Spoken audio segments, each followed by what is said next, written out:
worldwide now. And I welcome all of you to the County Council meeting on the 23rd of February 2021 at 10 o'clock this morning. We're slightly late starting, but we have suffered some technical problems this morning, so apologies for that. We'll go on to the first item on the agenda. Apologies, we have received some. Councillor Geraint Williams, Richard Maynon and Gwyneth Kinsler. Any other apologies? Steve Gadd is in another meeting, but he will join us for the finance items later on. He'll come out of the meeting he's in. Thank you very much, Julian. No other apologies. We'll move on. Declarations of interest. Can I ask Gary Williams to enlighten us on this? Good day, Edith.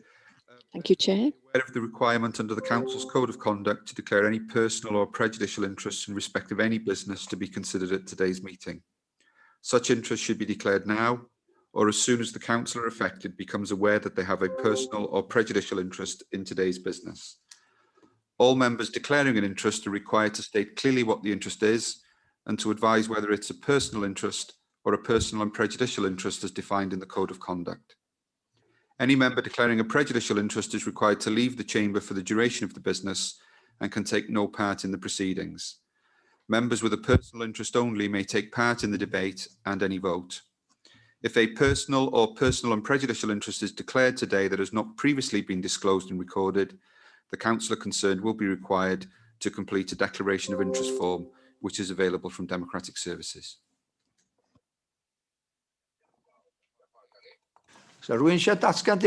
Does anybody wish to declare an interest? Or please do so further on if you feel that you need to declare an interest. Okay.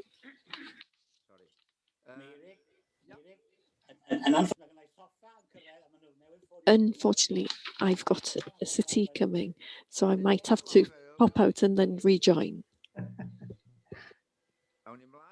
We'll go on to item 3, urgent matters. We have got 2 questions. If Arwell is there, Arwell, if you wish to ask your question. Thank you, Mr. Chairman. I've been very worried as the disabilities champion with regards to the difference to people with the issues on their senses. I did have the answer to my question. I will send the answers I received from the officer to all councillors now. The Plaid Cymru group hopes that the service offered to the residents in the county who've got difficulties with their sight and their hearing will improve. Thank you very much. That's very concise. Thank you very much. We'll go on to Councillor Glenn Swingler. Glenn, are you there? Yes, good morning, everybody. DCC support many centres providing work opportunities for people with learning disabilities. At the moment, they are rightly closed due to COVID. So my question is as follows. When the easing of restrictions allow, will all the facilities that provide work and training opportunities for people with learning difficulties be reopening just as before? Thank you. Thank you very much, Glenn. I think it's Councillor Bobby Feely will answer. Bobby? Thank you, Mr. Chair. Can you hear me? Yeah. Yeah, good. Well, as you may remember, a review of internal work ops services was carried out in 2019-20, and the actions were being implemented during 2020 as we went into the first lockdown. Although services have been closed, we have continued to work towards the recommendations within the review. As well as this, we need to consider COVID and ongoing requirements to ensure any services are delivered safely in the future. Therefore, it is unlikely that services will be exactly the same as they were before. However, we remain committed to delivering against the review and ensuring the users of these services access high quality support in the future. Any necessary changes will be consulted with people who use the service and their families to ensure individuals' agreed outcomes can be met at least as well as before. In terms of the contracted out learning difficulties day services, co-options have remained open, but for a very limited number of people. Attendance is decided on a case-by-case basis, subject to risk assessments, etc. And currently, only individuals where it has been assessed as essential for their mental well-being are attending. Similar for the Glyndŵr Centre, when easing of restrictions allows, both centres will probably go back to operating in a similar way to how they were prior to the pre-Christmas lockdown. Numbers have been reduced to comply with risk assessments, and due to the changes made within the different establishments to comply with COVID guidance and ensure space for social distancing. It goes without saying that if any major issues or major changes to the services, they would, as always, be taken through scrutiny and cabinet as appropriate. Thank you, Mr. Chair. Iawn, Bobby. Thank you very much, Bobby. Thank you. Can I ask whether Councillor Glenn wants to ask an additional question? Just very quickly, please. Yeah. Yes. So out of the existing ones that are presently closed and would have been reopened, try and think of an example. So Mayvod Wood, for example, if we were to come out of lockdown imminently, or if it were to happen in April or May, are these other facilities up and ready to go straight away? Thank you. Diolch, Bobby. Yes, well, as I said, Glenn, we were sort of halfway through reorganising. So some are pretty up and ready to go, like in County Hall. Some have already taken place, like the garden opportunities in Rill, and some are not quite ready to go. So hopefully by the, within the next few months, they'll all be sorted and ready. And I can send you out where we've gone to so far, if you like. I mean, I don't want to read it all out because it's a page full, but I could certainly send it to you if you'd like, Glenn. Yes, please. Thank you very much, Bobby. Diolch yn fawr chi'ch dau. Thank you very much to both of you. Thank you. Item 4. The minutes were sent out yesterday. You should have a copy of them by now. There are no page numbers, so I'll go through the first page, items 1 to 3. I'll take them for accuracy first. Over the page, item 3, and then continuing on to the third page. And then we turn over to the fourth page with items 4 and 5. Next page, continuing with item 5 on the 5th page. Over then to the 6th page, which also deals with item 5. Over the page to 7, we'll continue with 5 and then 6. And then over the page to the page 8, the living wage. Over the page again, under the same heading. And then the final page, the 10th page, notice of motion and the work programme. We'll go back. Are there any matters arising on the first page, 1 to 3? Any matters arising on the second page or the third page? Over to page 4. The minutes. 5 budgets. Again, over the page, pages 5 and 6. Page 7. The council tax reduction scheme. Over the page to the page 8. The real living wage. Continuing on the next page, 9th page, and then the final page, page 10. items 8 and 9. Anybody proposing that they're correct? I'll do I'd that. like to propose that Chair Alan James, Vice Chair. Cheryl and Alan James seconding. Thank you very Chair- much. Chair, I'm very sorry. I did have my hand up, I thought, but it obviously not been recognised. It I've been didn't show, seen. no. It matters arising on page 8 actually about the storms, Christopher, and talk about involvement with NRW and those kind of people. I'm just wondering if there's any update on that. We were waiting for a report from NRW on the storms back in February 2020. We were promised it for this month. It's still not come out. No. I wonder if anyone's got any updates. That's all, Chair, please. All right, Thank you. hello, Peter. Yeah, I can come in next, yeah, if you can hear me. Brian Jones. Oh, yeah. Brian, Brian. come in. Morning, yeah, I've got a shocking connection this morning, so if I drop out, that'll be the reason why. But as by way of an update, there has been a communication yesterday from Natural Resources Wales on the flood reports from last February. They will be available in the next 2 weeks, something like that. So yes, it is delayed, but they will be with us fairly shortly. And that'll obviously include Councillor Peter Scott's area in St Asaph. I believe Graham Bowes might come in as well, because there is a little bit of detail that he might want to add on about St Asaph. A quick comment from me in regards of Ruthin. At the last council meeting, I made a statement which you just okayed off, about to okay off in the minutes.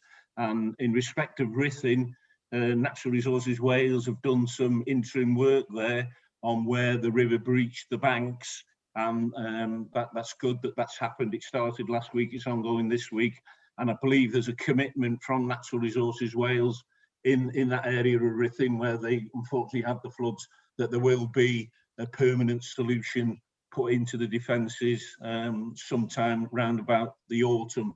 If I can ask Graham Bowes, he might just want to add a little bit onto that. Graham? Graham, ddech chi isio dod I mewn? Graham, would you like to come in? Bore da, Good morning. Just an offer to regular dialogue with Natural Resources Wales, who are the responsible authority for the flood defences on the river in Ruthin. So we're working in partnership with them, and we're doing all we can to keep the local members updated. And indeed, there's a local residents group that we're keeping updated as well. Thank you, Chair. Graham. Dy'n iawn, Peter? Is that okay, Yes, Peter? thank you, Chair. Thank you very much. No, diolch I chi. Thank you. Anybody else seen anything, any matters rising and haven't had an opportunity to raise it? Okay, we'll move on to item 5. Brian will be presenting this, introducing this, I believe.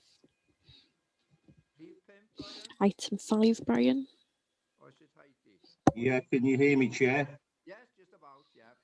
Yeah. Yep. Yeah, I'm not sure. I'll apologise. I thought Councillor Arwell Roberts, as the chair of the performance scrutiny, was presenting this report. Iawn, na i ofyn I Arwel. Okay, I'll ask Arwell. Arwell, are you introducing this one? Yes, you're correct. Thank you, Brian, for allowing me to do this. I'm the one doing it this time. You've got the report in front of you with regards to avoidance and reduction of plastics in Denbighshire County Council. On the 22nd of December last year, just before Christmas, we had a special meeting of the Performance Scrutiny Committee and the recommendations were supported. The report considered how the council can reduce its use of plastic. Councillor Emrys Wynne from Ruthin chaired the Task and Finish group, and I'd like to wish the Strategic Planning and Performance group, Mrs. Heidi Baden-Price, for formulating the report. You will see that there are 2 phases. The first to acknowledge the work and successes of the Task and Finish group And the first part is to reduce and avoid single-use plastics in the offices, and then getting the members to look at the plans as a way forward to getting to the second stage and the future of this. It is my honour, Mr. Chair, to ask Councillor Emrys Wynne to say a few words, because he's been involved with this work from the very beginning when he joined the council. Thank you. Yes, if I'd looked at my piece of paper, his name is down. Councillor Emrys Wynne, please.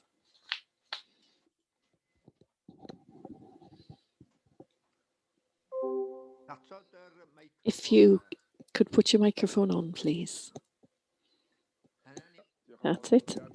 Thank you. Thank you very much, Chair. Thank you, Arwel. And good morning, everyone. And I also express my great gratitude to Heidi for putting all this work together, and also to the Task and Finish group for all their contributions towards being able to complete the first phase of the task, which is to reduce the use of single-use plastics within the county's offices. We have managed to do that, and we are very pleased to be able to report that that has been successful.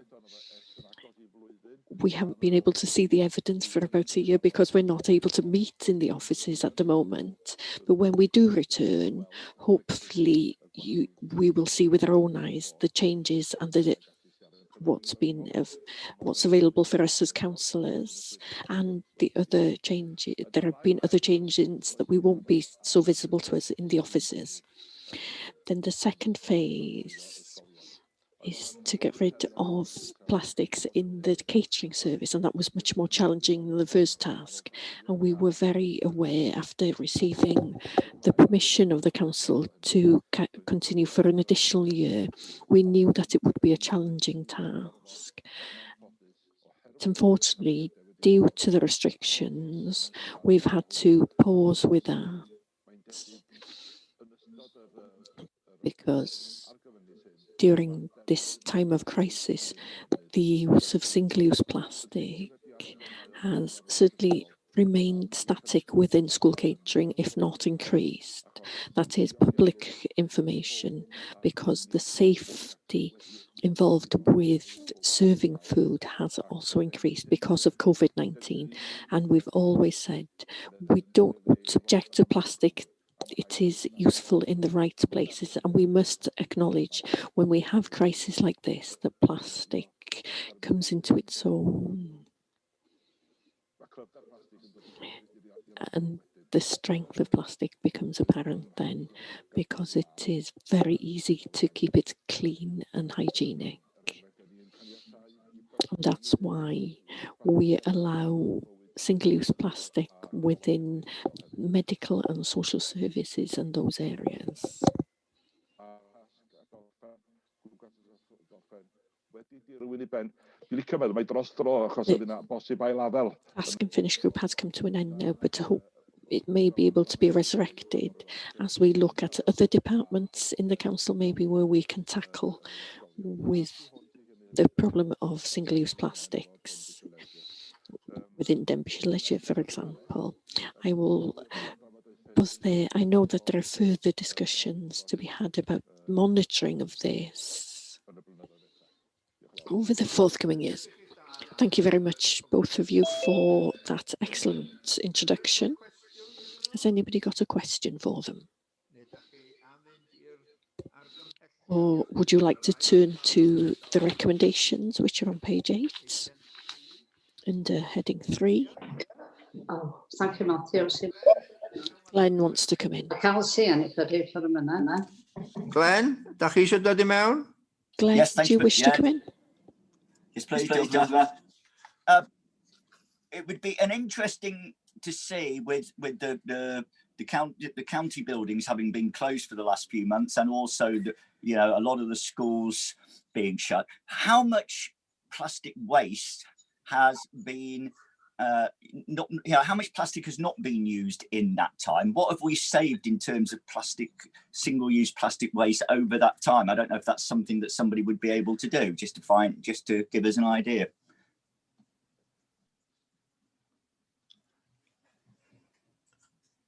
Iawn, nawn ni feddwl dros y cwestiwn yna. Okay, we will think about that question. Brian wanted to come in. I haven't got the answer available. Yeah, thank I you, think Chair. I'll need to refer to the officers for an answer to that one. Yeah.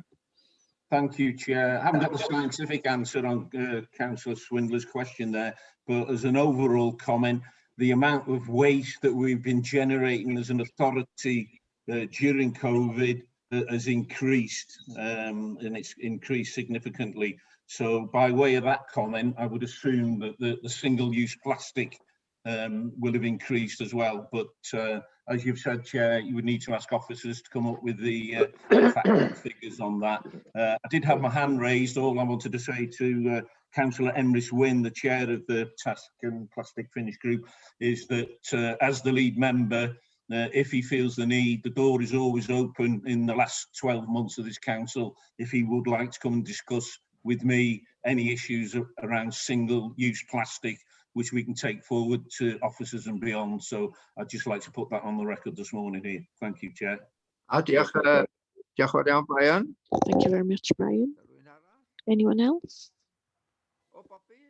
Bobby? Councillor Bobby Feely. Yeah.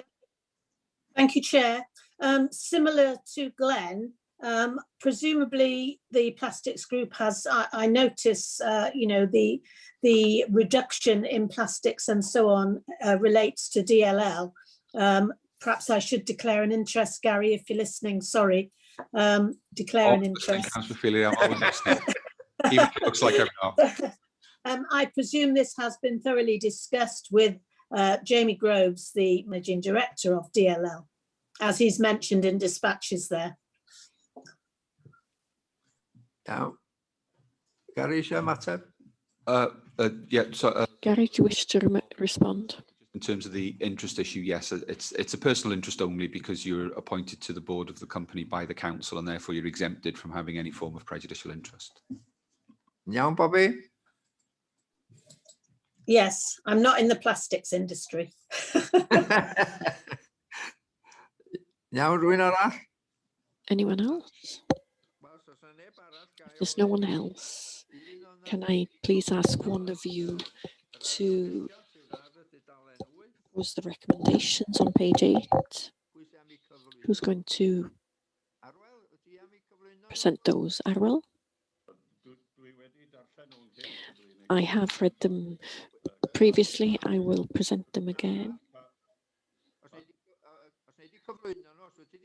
If you've read them out, then they're there for people to see. If you would please move, I move that you accept the recommendations. Is there a seconder? Excuse me, did somebody answer my question? Only I didn't hear it, Mr. Chair. Oh, sorry. Did somebody answer my question? I'm struggling to hear. It's a bit broken. Is anybody able to respond to Councillor Bobby Feely's question? Chair, Graham Bowers here, if it helps. Iawn, come in. Thank Graham. you. Thank you, Chair. Councillor Feely's asked a question around DLL and the potential for looking at how the company can reduce plastic in the future. Some discussions have taken place with the company, and the company's response was very similar to that of the school catering, in as much as now in the pandemic is not the time to do that for a number of reasons, different pressures as a result of the pandemic, different ways of operating as a result of the pandemic, a lot of facilities currently closed, etc. So it's a possibility for the future. The company has a contract with the, the council has a contract with the company in the way that our relationship is. So it would need to go through those formal routes and there'd be a formal dialogue with the company as to when and if they are ready and would like the that work to be done in terms of reducing the plastic. So it's not off the table, but there has been discussions with Jamie Groves and the company, and the decision was please not at this moment in time. The time is not currently right, and I think that's probably fair enough. So it's something that will be picked up in the future once we've got over the pandemic, and then there'll be a formal route in which to have that dialogue. Does that help, Councillor Feely? Thank you, Graham. In the light of that, and I'll ask Gary's advice, should we slightly alter the recommendation to reflect that?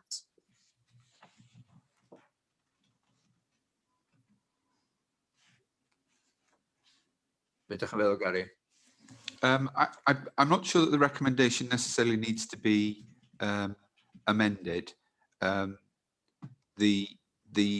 I'm assuming that it's the second recommendation that you're referring to, and it does say that that any work on the avoidance and reduction of plastics in the council, including alternative delivery models, be coordinated under the climate and ecological change strategy. I think that's fine, because of course when it says that that would be coordinated under the climate and ecological change strategy, we've got structures in place for us to discuss issues with the company. So we've got our regular contract management meetings, but we've also got the strategic governance board, which is a forum where the company and the council can discuss the ways in which the company is meeting the aspirations of the council, etc. So I don't think the recommendation as such needs to be changed, because it doesn't commit to anything other than to working towards. And I think that under the auspices of the strategic governance board, there's a clear communication channel with the company to do what's best for both parties. Okay, thanks. I was just being super cautious. Right, Bobby? Is that okay, Bobby? Yeah, okay, thanks. I was just, you know, thought. Yeah, Brian Jones. I think Councillor Brian Jones wishes to come in. Brian? Thank you, Chair. No, I dropped my hand. You've dropped it, dyna fo. Felly, Right. So we've started on the recommendations. They have been proposed by Councillor Arwell Roberts. I was looking for a seconder. Empress, were you lifting your hand? So there's been a proposer and seconder. Is everybody in agreement that they accept the recommendations on that report? If you could please show. It might be easy for me to ask if there's anybody against. Anybody against? No. Anybody abstaining? Any abstentions? Yeah. Dwi ddim wedi cymryd rhan yn y I haven't sgwrs took yma i part in gyd, the whole of the felly discussion, so I think it's best for me to dangos abstain o hwn. abstain. Okay. Yeah. Thank you, Anne. Diolch yn fawr. Emrys, do you wish to come in? Just a point of order. On my screen now, I can't see everybody's faces, all the members present. How is it possible to record the vote if we can't see their hands raised? There's no electronic way of showing whether you're in support or against. Well, procedure is, as we do in the majority of meetings, it is easier to ask whether anybody is against. Anybody who is against can say so. It's totally appropriate for any of the councillors to say that they are against or that they wish to abstain, as Councillor Ann Davies has just done.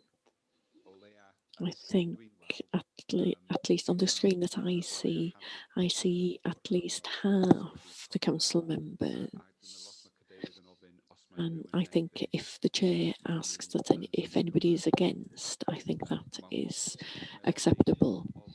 If a member wishes to request a recorded vote, that is possible.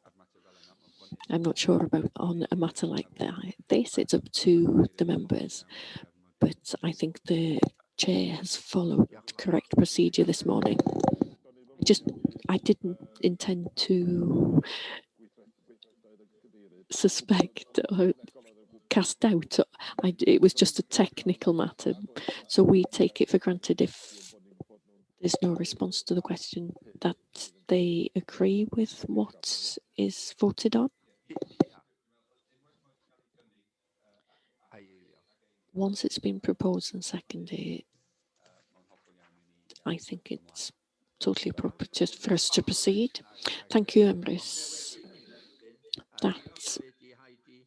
Those recommendations have been accepted. Thank you very much to Heidi Barton-Price for her work on this. Thank you all very much. If we can now move on to item 6. Sorry, Glenn. So yeah, I wanted to come in at that point in between the two different sections here.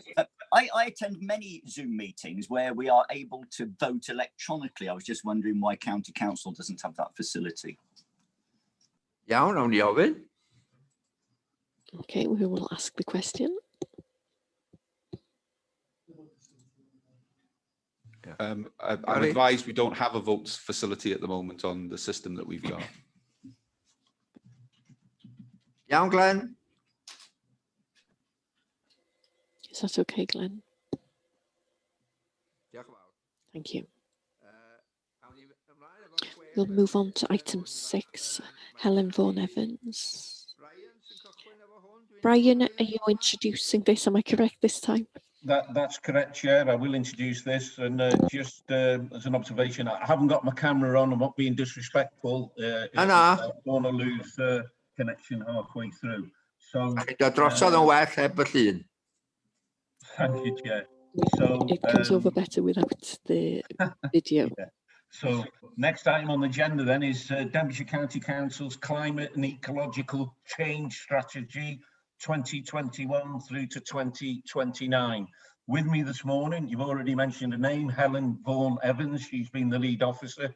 And also saying a few words before we get into the debate will be Councillor Tony Thomas, who's the lead member for biodiversity, and I believe they're both eager to speak, Chair, this morning. So this report this morning, it's been through the democratic process. We're looking to rubber stamp it this morning. I believe this is a milestone moment for the county on what we're doing with a climate change strategy. It's putting in a foundation that will go beyond this council and obviously into the next council and all the way through to 2030. And we will look back to this day as the day when hopefully we're going to rubber stamp the strategy and move forward. I won't steal the thunder of my colleagues that are going to follow me shortly, but just a couple of relevant points. You will note in the report that the county as an authority have committed to £9 million investment over the next 3 financial years to support the projects that are in the report. That is a significant amount of commitment in the climate that we're in. It's needed, and we need to do it because I think we all fully understand the importance of tackling climate change.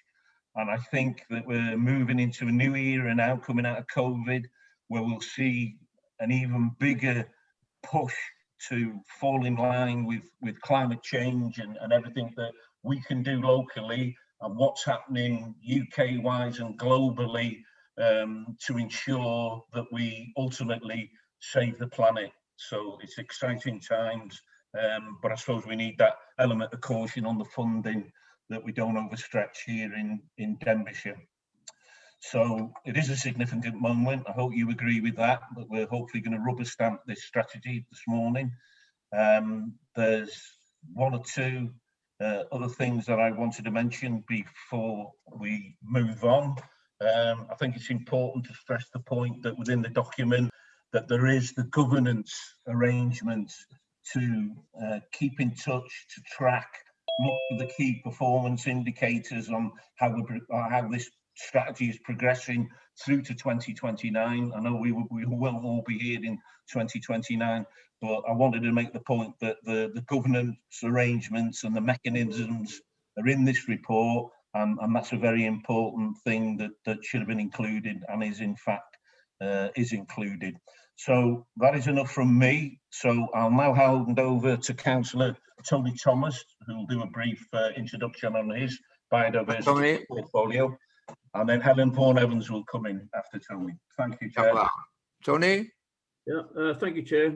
Thank you, Councillor Jones. Yeah, for instance, our tree planting programme is going very well.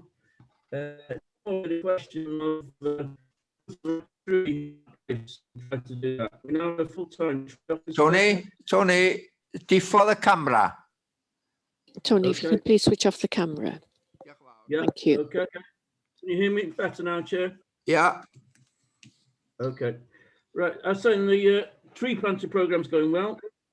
We're trying to put the right tree in the right place, more so than the volume. We now have a full-time tree officer, and we've taken on a further 2 officers for 12 months. The addition of our moorlands officer, funded 50% by DCC and 50% by NRW, is already showing good progress. One of our main problems, though, is the ash dieback situation, which is going to be very expensive for all in the UK. Conway, for instance, is predicting it's going to cost them 23 million, 6 million for the council and 17 million for private landlords. Our proposed tree nursery could well be the COVID vaccination equivalent for trees going forward. Denbighshire Countryside Services have always looked after our wildlife and recently acquired land at Llangollen and the Prestatyn wetlands, which gives us further opportunities to continue this great work. So I think we're moving in the right direction, and we've got plenty of opportunities to progress this year. Thank you. Tony. Thank you very much, Tony. Helen, are you there? Diolch, Chair. Diolch, Tony and Brian. Thank you, Tony and Brian. Good morning, all. Good morning, everyone. Thank you for your time this morning. In March this year, Welsh Government will bring into law a target for Wales to reach net carbon zero by 2050, upping the existing target of 95% reduction. This follows the Committee of Climate Change advice, which tells us all that to meet 2050 targets, we must front-load the effort, deliver the policy change and actions to lock in carbon reduction and increased carbon absorption between now and 2030, as well as act on nature's decline. That is so we keep on track to cap global temperature rise to 1.5 degrees centigrade, and therefore limit the impact already being felt from changes in our climate and loss of biodiversity. Recognising the urgency and also the goals set up by Welsh Government for the public sector in Wales to reach net carbon zero by 2030, every member of this council voted to declare a climate change and ecological emergency in July 2019. For the council to commit to achieving net carbon zero by 2030, to improve biodiversity across Denbighshire, and to draw up a clear plan in order to do so. The Denbighshire County Council Climate and Ecological Change Strategy presented to you this morning for adoption is that clear plan. It represents the council's contribution to tackling the climate and nature crisis to help Wales meet its net carbon zero ambitions and deliver on our statutory duty to biodiversity. The strategy is a culmination of a year's worth of effort of officers across the council working collaboratively and with members of the public to set the course for the council to achieve net carbon zero and ecologically positive by 2030. The strategy provides the vision for 2030 and also a route map to get us there, banking the benefit of reduced carbon, increased carbon absorption and improved species richness, but also banking the co-benefits in economy, health and well-being. This morning, we are asking Council to approve to adopt Denbighshire County Council's Climate and Ecological Change Strategy 2021-22 to 2029-30, recommendation 3.1 of the report, following approval at Cabinet on the 16th of February. Diolch, thank you very much, and happy to take any questions. Thank you. Chair, could I come back in, please, very quickly? Yeah, very quickly. Yeah, it was very remiss of me in my introduction not to acknowledge once again, and I have done it on numerous occasions, but I'd like to do it again this morning, to thank Helen Vaughan-Evans and her team for the work that she's done and with her colleagues over the 18 months or so since she came into post. It's It's been a sterling effort. It's been recognised regionally as well. And Diane. Diolch Brian, ac Aina a Thank you very much, Brian. And can I reiterate thanks to Helen and the team. Very comprehensive work and extremely interesting. I have been keeping an eye on this work as it's been going through the different committees and have listened carefully about it. You've all done excellent work on this. Thank you very much. We've got 5 councillors wishing to ask questions. Can I start with Councillor Graham Timms, Llangollen? Thank you. Graham? Diolch yn fawr, Mr Cadeirydd. Diolch yn fawr, Mr Cadeirydd. Thank you very much, I've Mr. switched Chairman. my camera off so that I don't get interrupted by technical problems. But first of all, can I say that it seemed amazing that it was only July 2019 that the council unanimously passed the first motion to really kickstart this work as a county council. So to be in this stage today, to have a 9-year plan to reach carbon zero by 2030 is a real achievement. And I feel very pleased that together everyone's worked on this, and that county councillors have stayed unanimous behind the plan, and let's hope that continues again today. It's been a long journey, even though it's only been 18 months, and a lot of things have happened, and public engagement and pressure groups have been involved and been talking to the council and explaining what they think we should be doing. And I have to say, generally, it's been very amicable, and they've continued to challenge, and we will continue to challenge as well, and to try to move the council forward as we go on. It's been very good to see that people have worked together as a whole council, and the support of the officers, and Brian's mentioned it, and you, Chair, as well. We've been very fortunate to have Helen leading the team, and her effort has been sterling in this, and the vision that she's taken on. I have to say, December's meeting for me was a real change for the county council, because approving a change in the constitution means that it's everybody's job to get on with this progress now. It's not just managers, and it's not just county councillors or cabinet members. It's everybody's job to be involved, and I was really pleased for that. Well, we've got a plan now that's being put to the council today. It's a 9-year plan. 9 years, I'm sure, will go quickly, and I don't know how many of us will survive that particular period. But it's a plan there which works towards certain goals in reductions and also improvement in sequestration of carbon. It is really important, and I'm glad this has been built in, that as we're going through those 9 years, it's been monitored very carefully, and we need to be able to challenge what's going on. And if things are easy, then we're not being ambitious enough. And if things are easy, I think we need to be challenging and saying, well, let's up the target a bit more then, and let's go a carbon negative council even. That would be absolutely brilliant.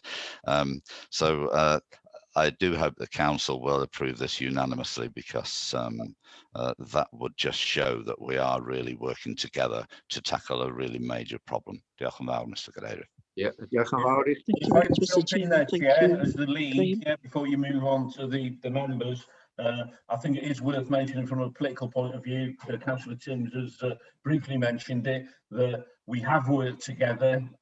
That should be stressed, that point. I've worked with Graham, he's worked with me, and it's all gone superbly well. So it is worth a mention in dispatches. And I personally would like to put it on record. Thank you, Councillor Graham Timms, for all your assistance in this matter over the past 18 months. Diolch yn fawr, Brian. Thank you, Brian, and thank you, Graham, for your kind words.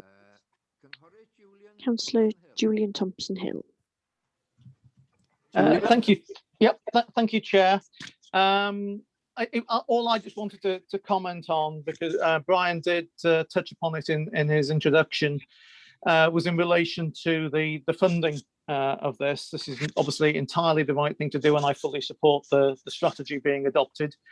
As I'm sure you'll all remember, we did agree as part of the budget last month when we approved that, putting in around about £390,000 of revenue funding into the budget, and that would allow us to support the prudential borrowing for the initial period of the programme of works to deliver this. I think all I just wanted to say today, obviously, is that that's only the start of it. And we need to realise that obviously by approving this today, as we do with other long-term programmes of work, that we are essentially committing our successors to finding additional funding over and above that, which will mean obviously that something else presumably won't be able to get done at that point. But I just wanted to reassure members that the funding for the initial period, has been agreed as part of the budget this year. Thank you very much, Julian. Thank you very much for that promise. Councillor Bobby Feely. Bobby? Thank you, Mr. Chair. Thank you, Mr. Chair. And as others have said, it is excellent, the focus that's been put on our net carbon zero programme and ecologically positive programme by 2030. And I, with everybody else, would like to congratulate the team led by Helen Bourne-Evans on this being, the achievement so far. Obviously, as Julian has just said, it's not without financial implications. And some of the funding will come from us, as we've said, over the next 10 years, some from Welsh Government and some from grant funding. So one of my two questions is, have we got sufficient staffing resources to work on this important, staffing resources, should I say, to work on the grant funding that's going to be so necessary for the financial viability of this programme? That's one. And the other question is, I feel, although we've done quite a bit already, we need a very big raising awareness programme, because as Graham touched on, similar to the importance of people taking responsibility for their own health and well-being, we need to ensure the residents of Denbighshire take on responsibility towards this programme, because they can so easily do that. There are lots of things all the individuals across Denbighshire can do with their own lives, in their own lives, to help this programme forward. So I just wondered if there was an answer to those two questions, please.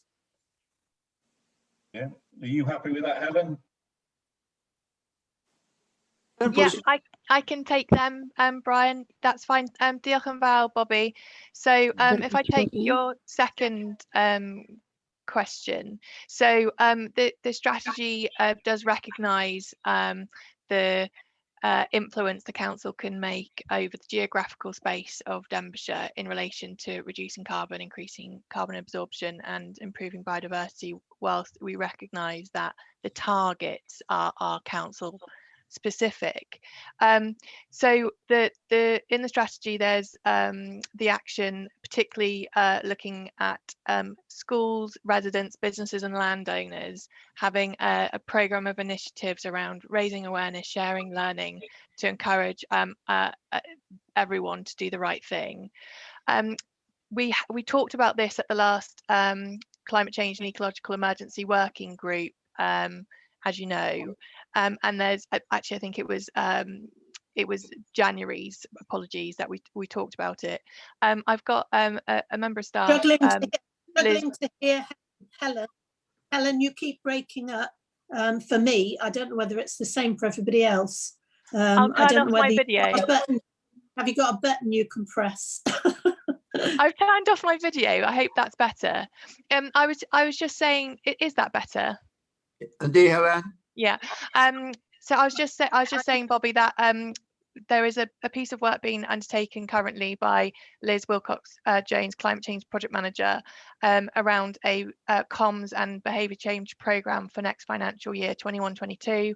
That's going to be discussed with our central corporate communications team at the beginning of March, and that builds on kind of the ideas and work that was discussed at the Climate Change and Ecological Political Working Group back in January.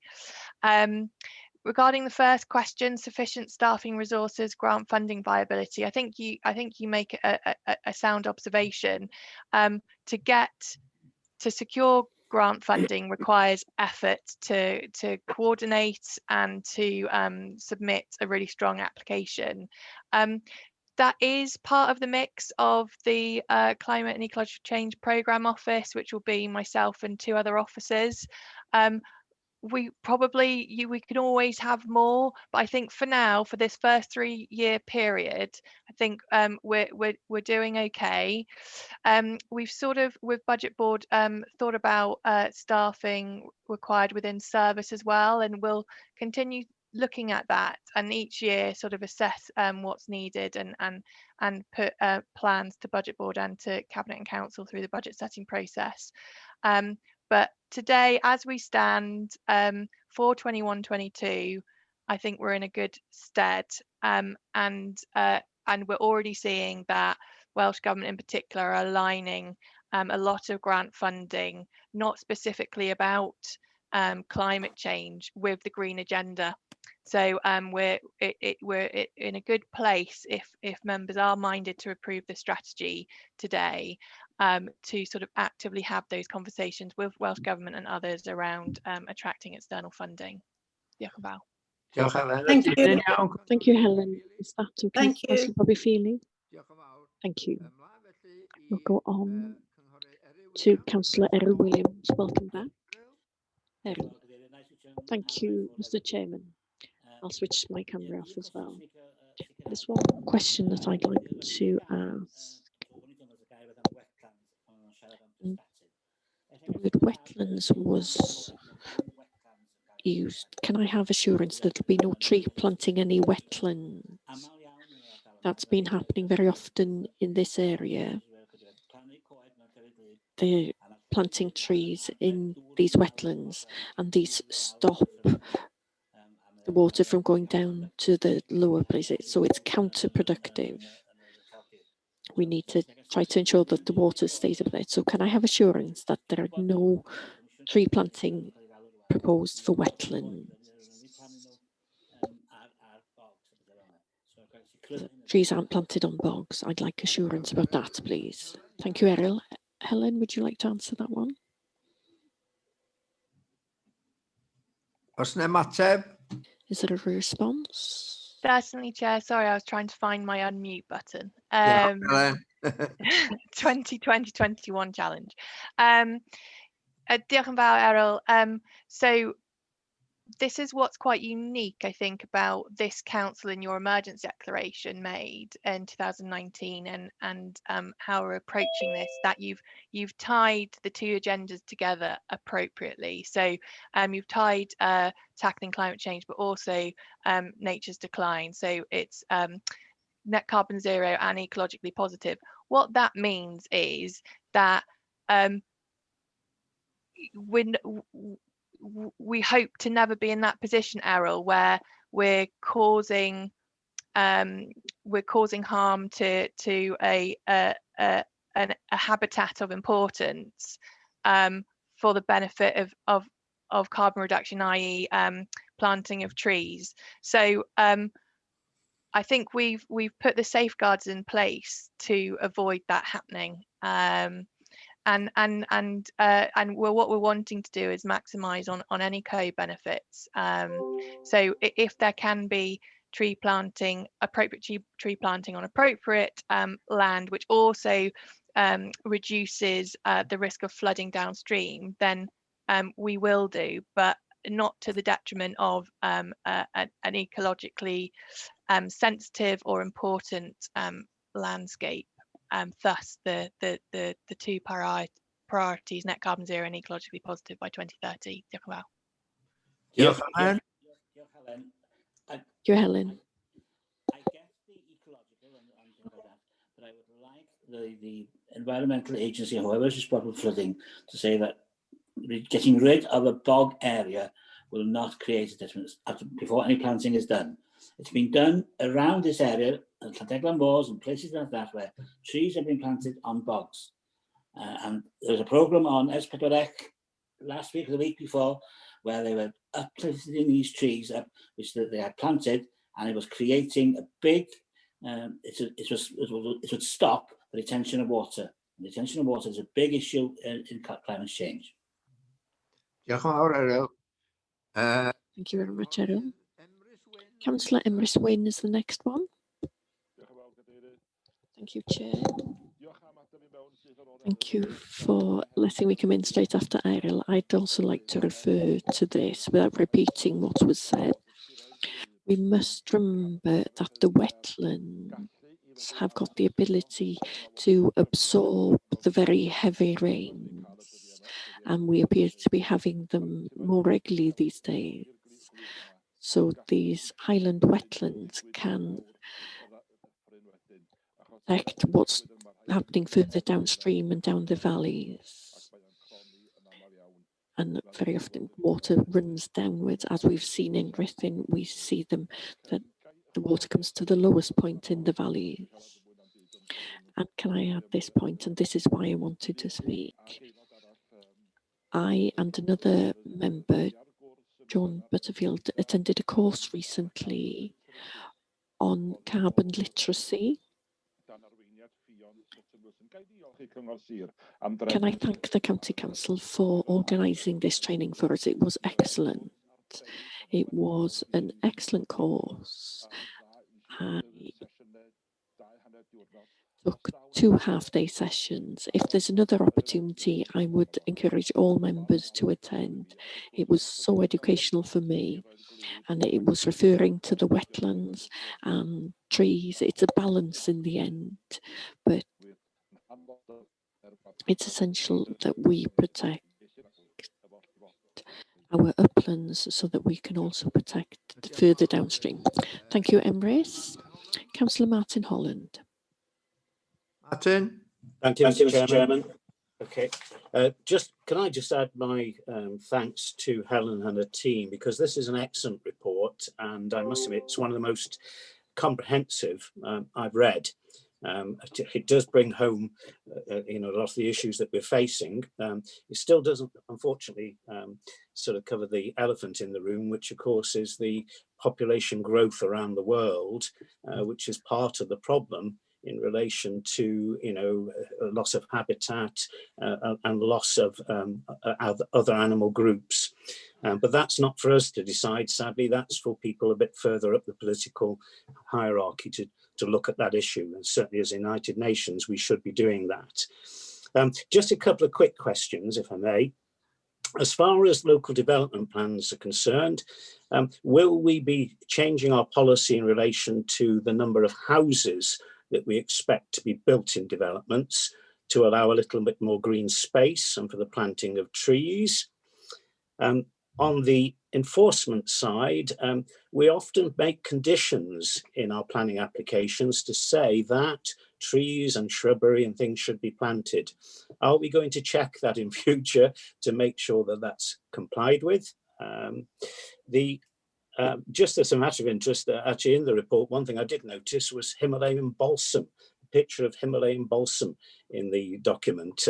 I'm hoping that our campaigns to get rid of that won't affect the balance of nature, but it's something we need to do.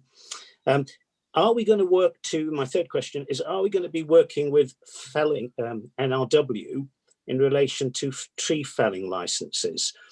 I'm aware that lots of small woodlands are being sold off in plots, that people can actually remove 20 square meters of woodland a year themselves. But for anything bigger than that, they have to have tree felling licenses. It seems a shame that we're encouraging the planting of trees, and I'm becoming aware that there are a lot more tree felling licenses being issued to small plot holders to clear considerable areas of our woodland. So are we working with NRW on that one? And the final thing I'd just like to say is that we've had an aggressive, and rightly so, school building programme, and we've built some very good new schools. It would be interesting at some stage to see the comparison between the energy that's used in the new schools to the energy that was used in the old schools, to see actually if we are achieving things that we should be achieving. Thank you. Diolch yn fawr.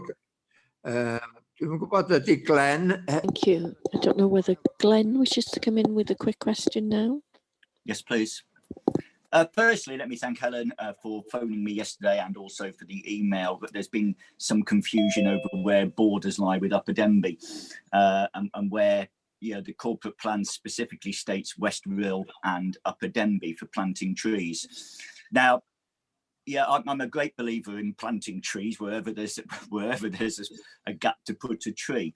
So, I think it's important also that we think about our estates and the environment that we live in, and putting trees in society, in the centres and on the estates is a good way of going forward.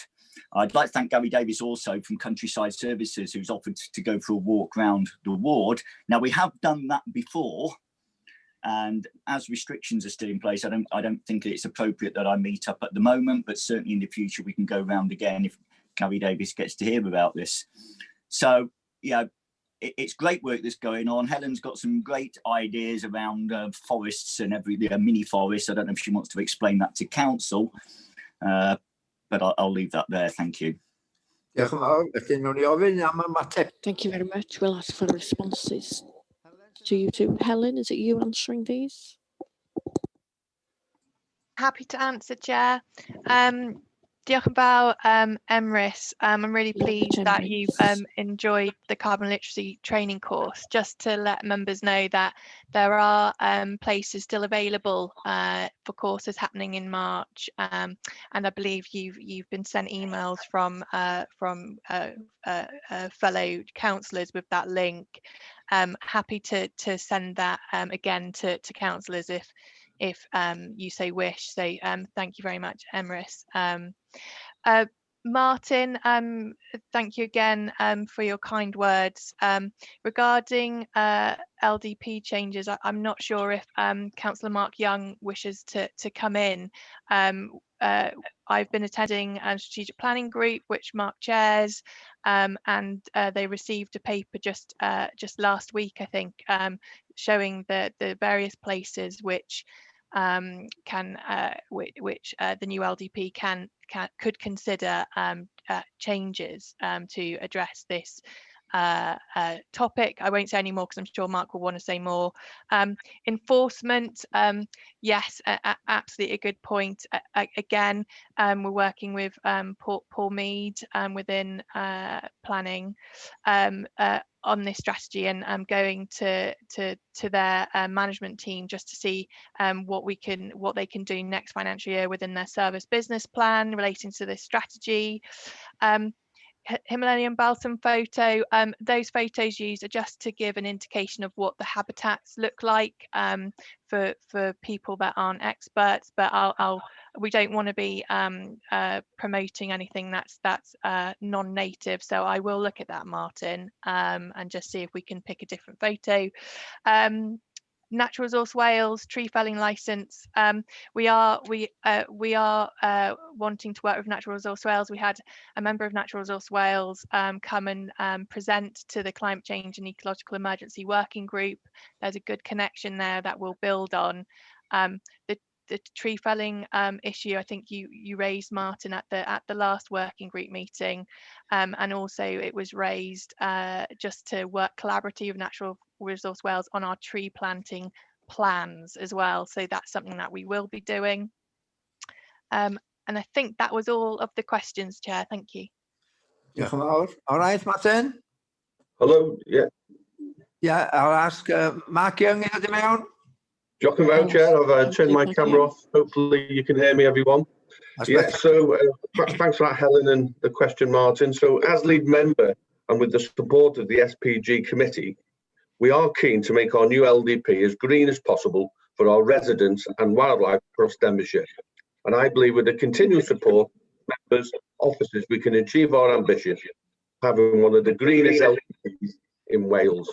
But as been mentioned, we have to keep that momentum going, and Councillor Alan James and our previous LDP mentioned the capacity to do that, Helen. So, and Councillor Feely raised that today. So I think it's really important that if we do need extra capacity for as we go forward with the LDP, please ask.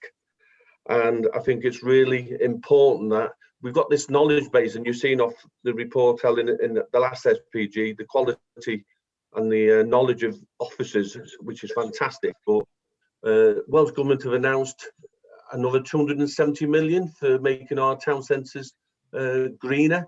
So I hope we're going to share our knowledge with residents and businesses. Is one question off me, but I look forward to working with everyone to make our LDP the greenest and best we can for our residents. Thank you, Jock. Diolch yn fawr, Mark. Thank you, Mark. I don't know whether there was a question in there, Helen. There was a question about the new funding being announced by Welsh Government. 270 million was announced yesterday. Yeah. And I think it's important that we support our town centres and businesses to access that with any knowledge and skills we can share with them. Thank you. So Chair? Yeah, diolch yn fawr.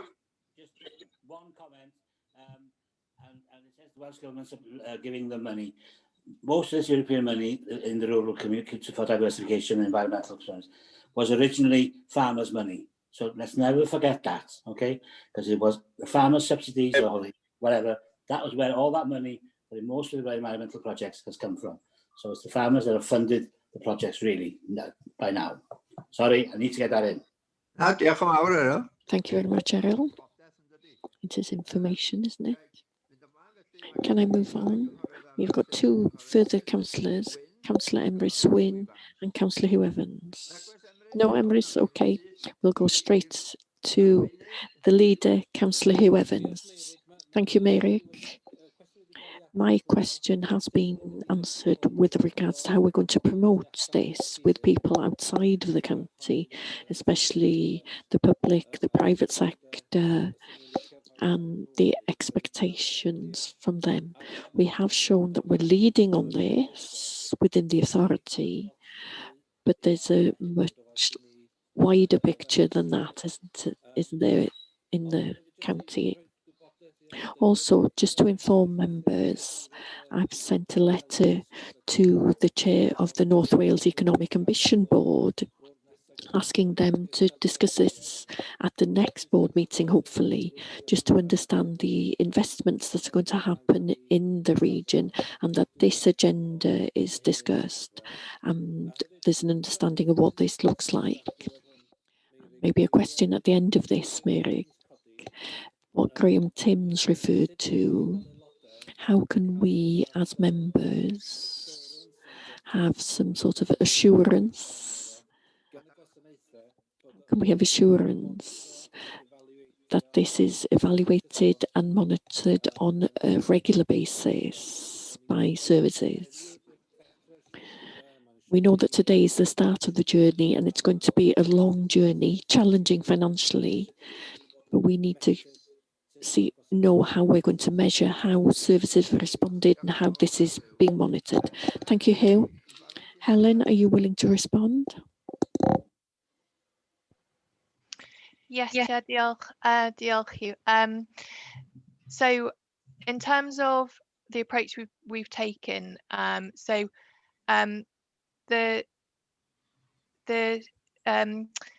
strategy's been, I'm trying to do this in a way that it doesn't sound dead boring, but I think I'm just going to go for it. So the strategy's been put on the council's performance and project management system called Verto.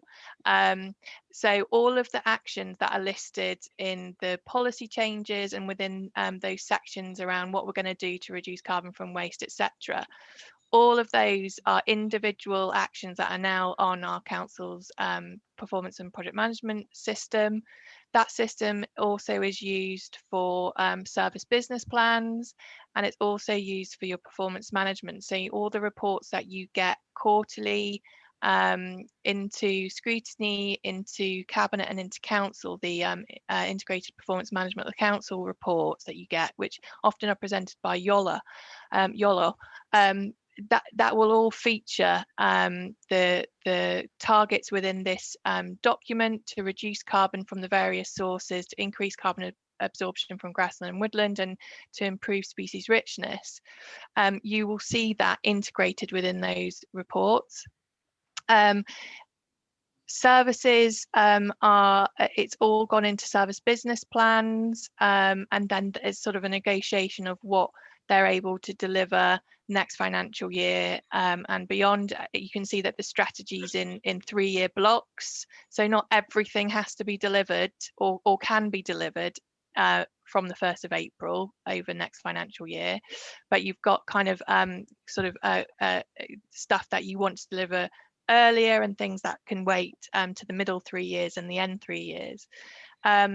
So that's been again integrated with the council's strategic planning and performance team, where there's an officer that supports, a nominated officer that supports every service area and the heads of service. And also what we're wanting to do is come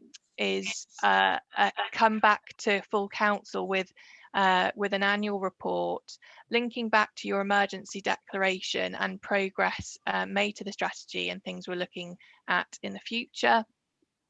And and then you've got the corporate plan board. So this strategy will sit under your existing environment priority within your existing corporate plan until the end of this council, which is May 2022. And any exceptions will be reported to that board, which, as you know, is all heads of service, directors, chief exec, and cabinet. And then we've got the role of scrutiny and what scrutiny chairs and vice chairs and also the head of internal audit might wish to do, and that's at their discretion whether they would like to call in on a specific topic. That's within their right, or if they wish to set up in addition a task and finish or advisory group which is cross-party. That is also in their discretion, and I'm aware that they're in the process, chairs and vice chairs group, of talking that through.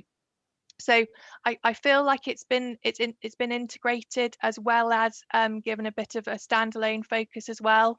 But welcome to have additional conversations about that. Thank you. Diolch, Helen.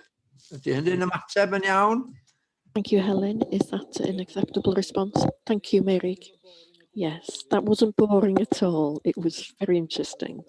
Just for us as members to be aware of how this is governed, not just the next year, but after this, the term of this council as well. Glenn, you're showing a banner. I'm not sure what that means. No, I don't want anything. Thank you. Two up now. Oh, okay. Bobby, did you wish to come back in? Councillor Bobby Feely. Nagwedd? Iawn. No? Okay.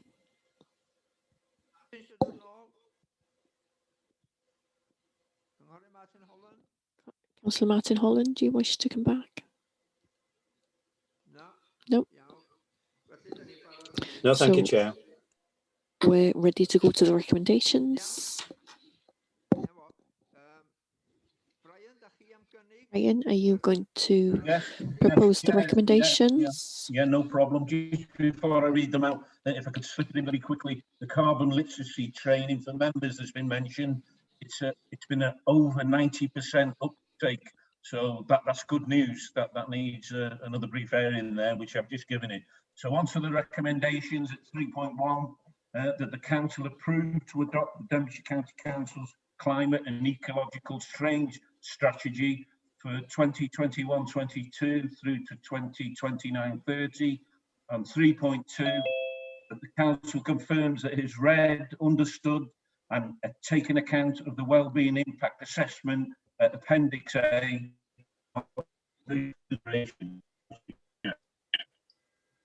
It's broken up, so I think we're able to understand.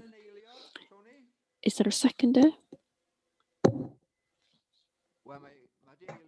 It's been seconded by Christine. So it's been proposed and seconded. We'll ask first for anybody who's against. We'll work in reverse order to the usual practice. Anybody against the recommendations? Please show. No? Anybody wish to abstain? No? So it appears that we're all in agreement. If you could please raise your hand and show. Thank you very much. Thank you very much. What time is it? It is now 11:30. We have been here for a while. I'm sure you would like a break. Certainly we want a cup of tea or coffee. So we'll take 10 minutes, 15-hour break, the 15-minute break. Thank you.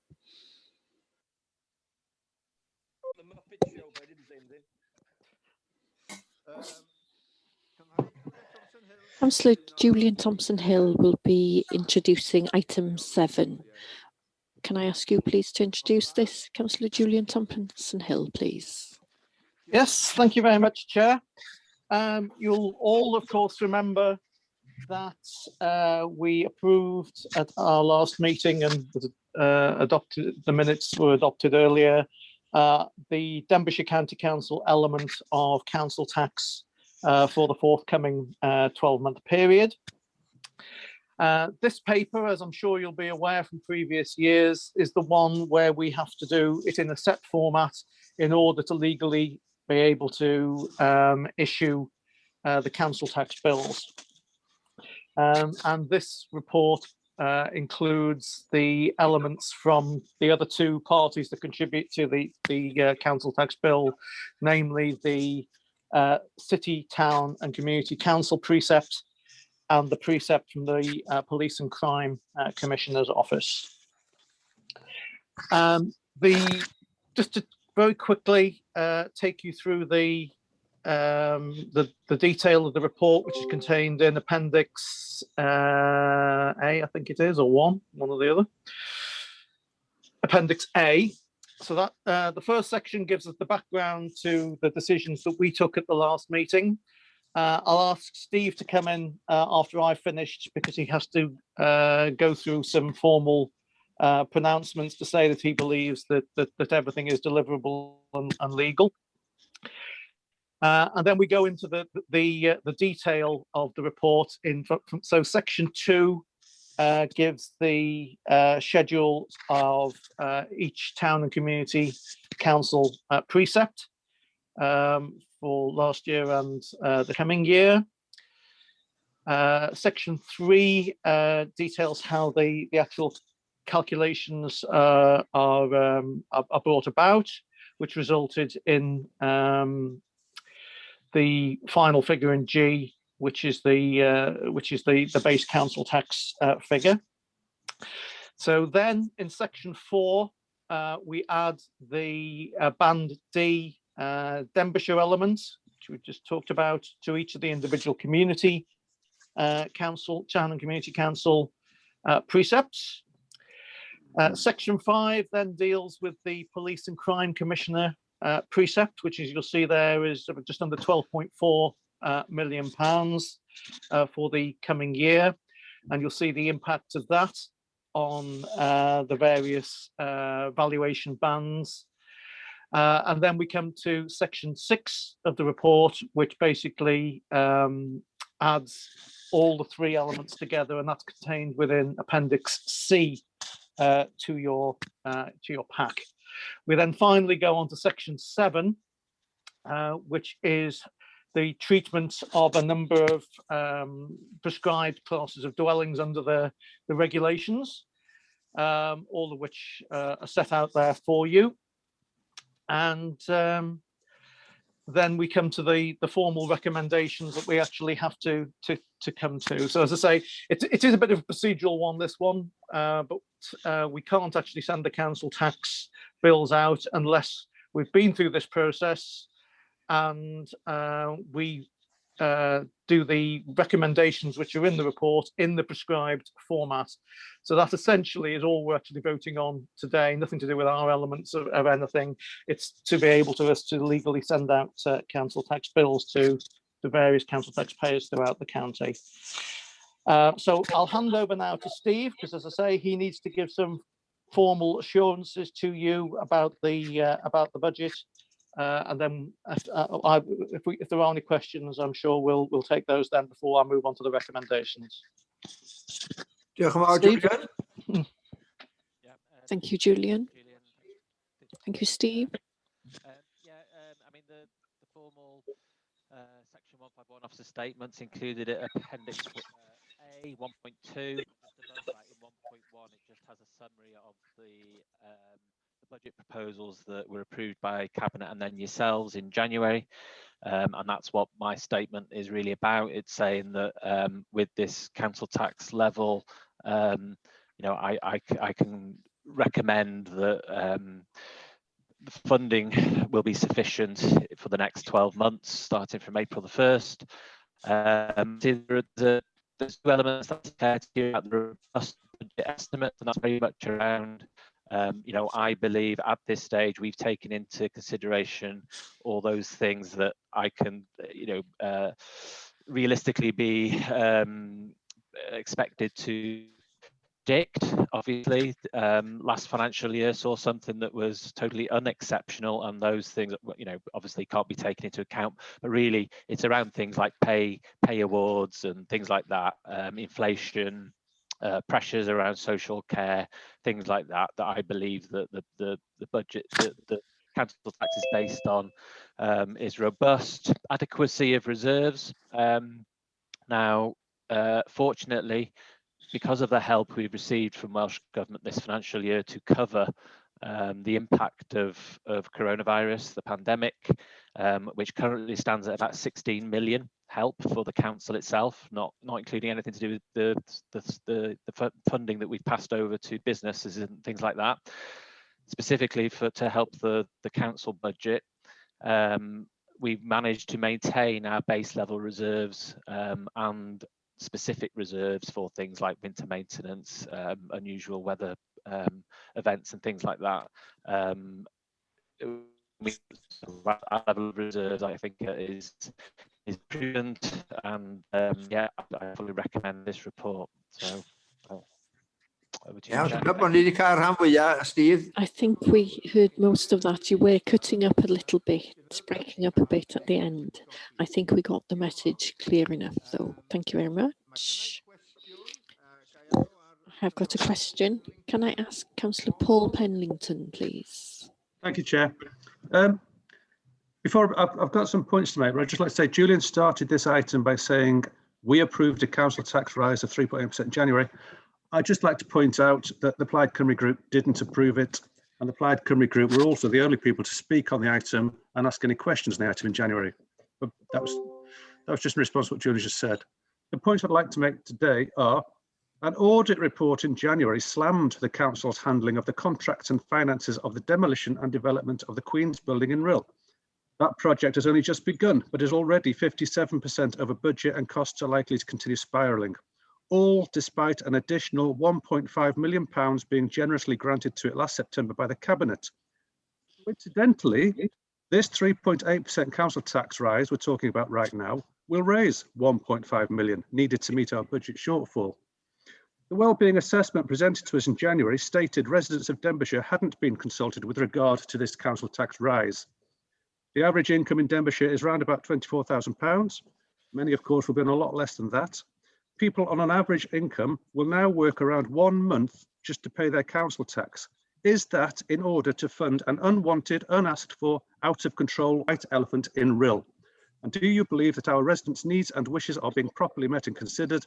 And what are the prospects for future council tax rises as the costs of this project continue to rise? Thank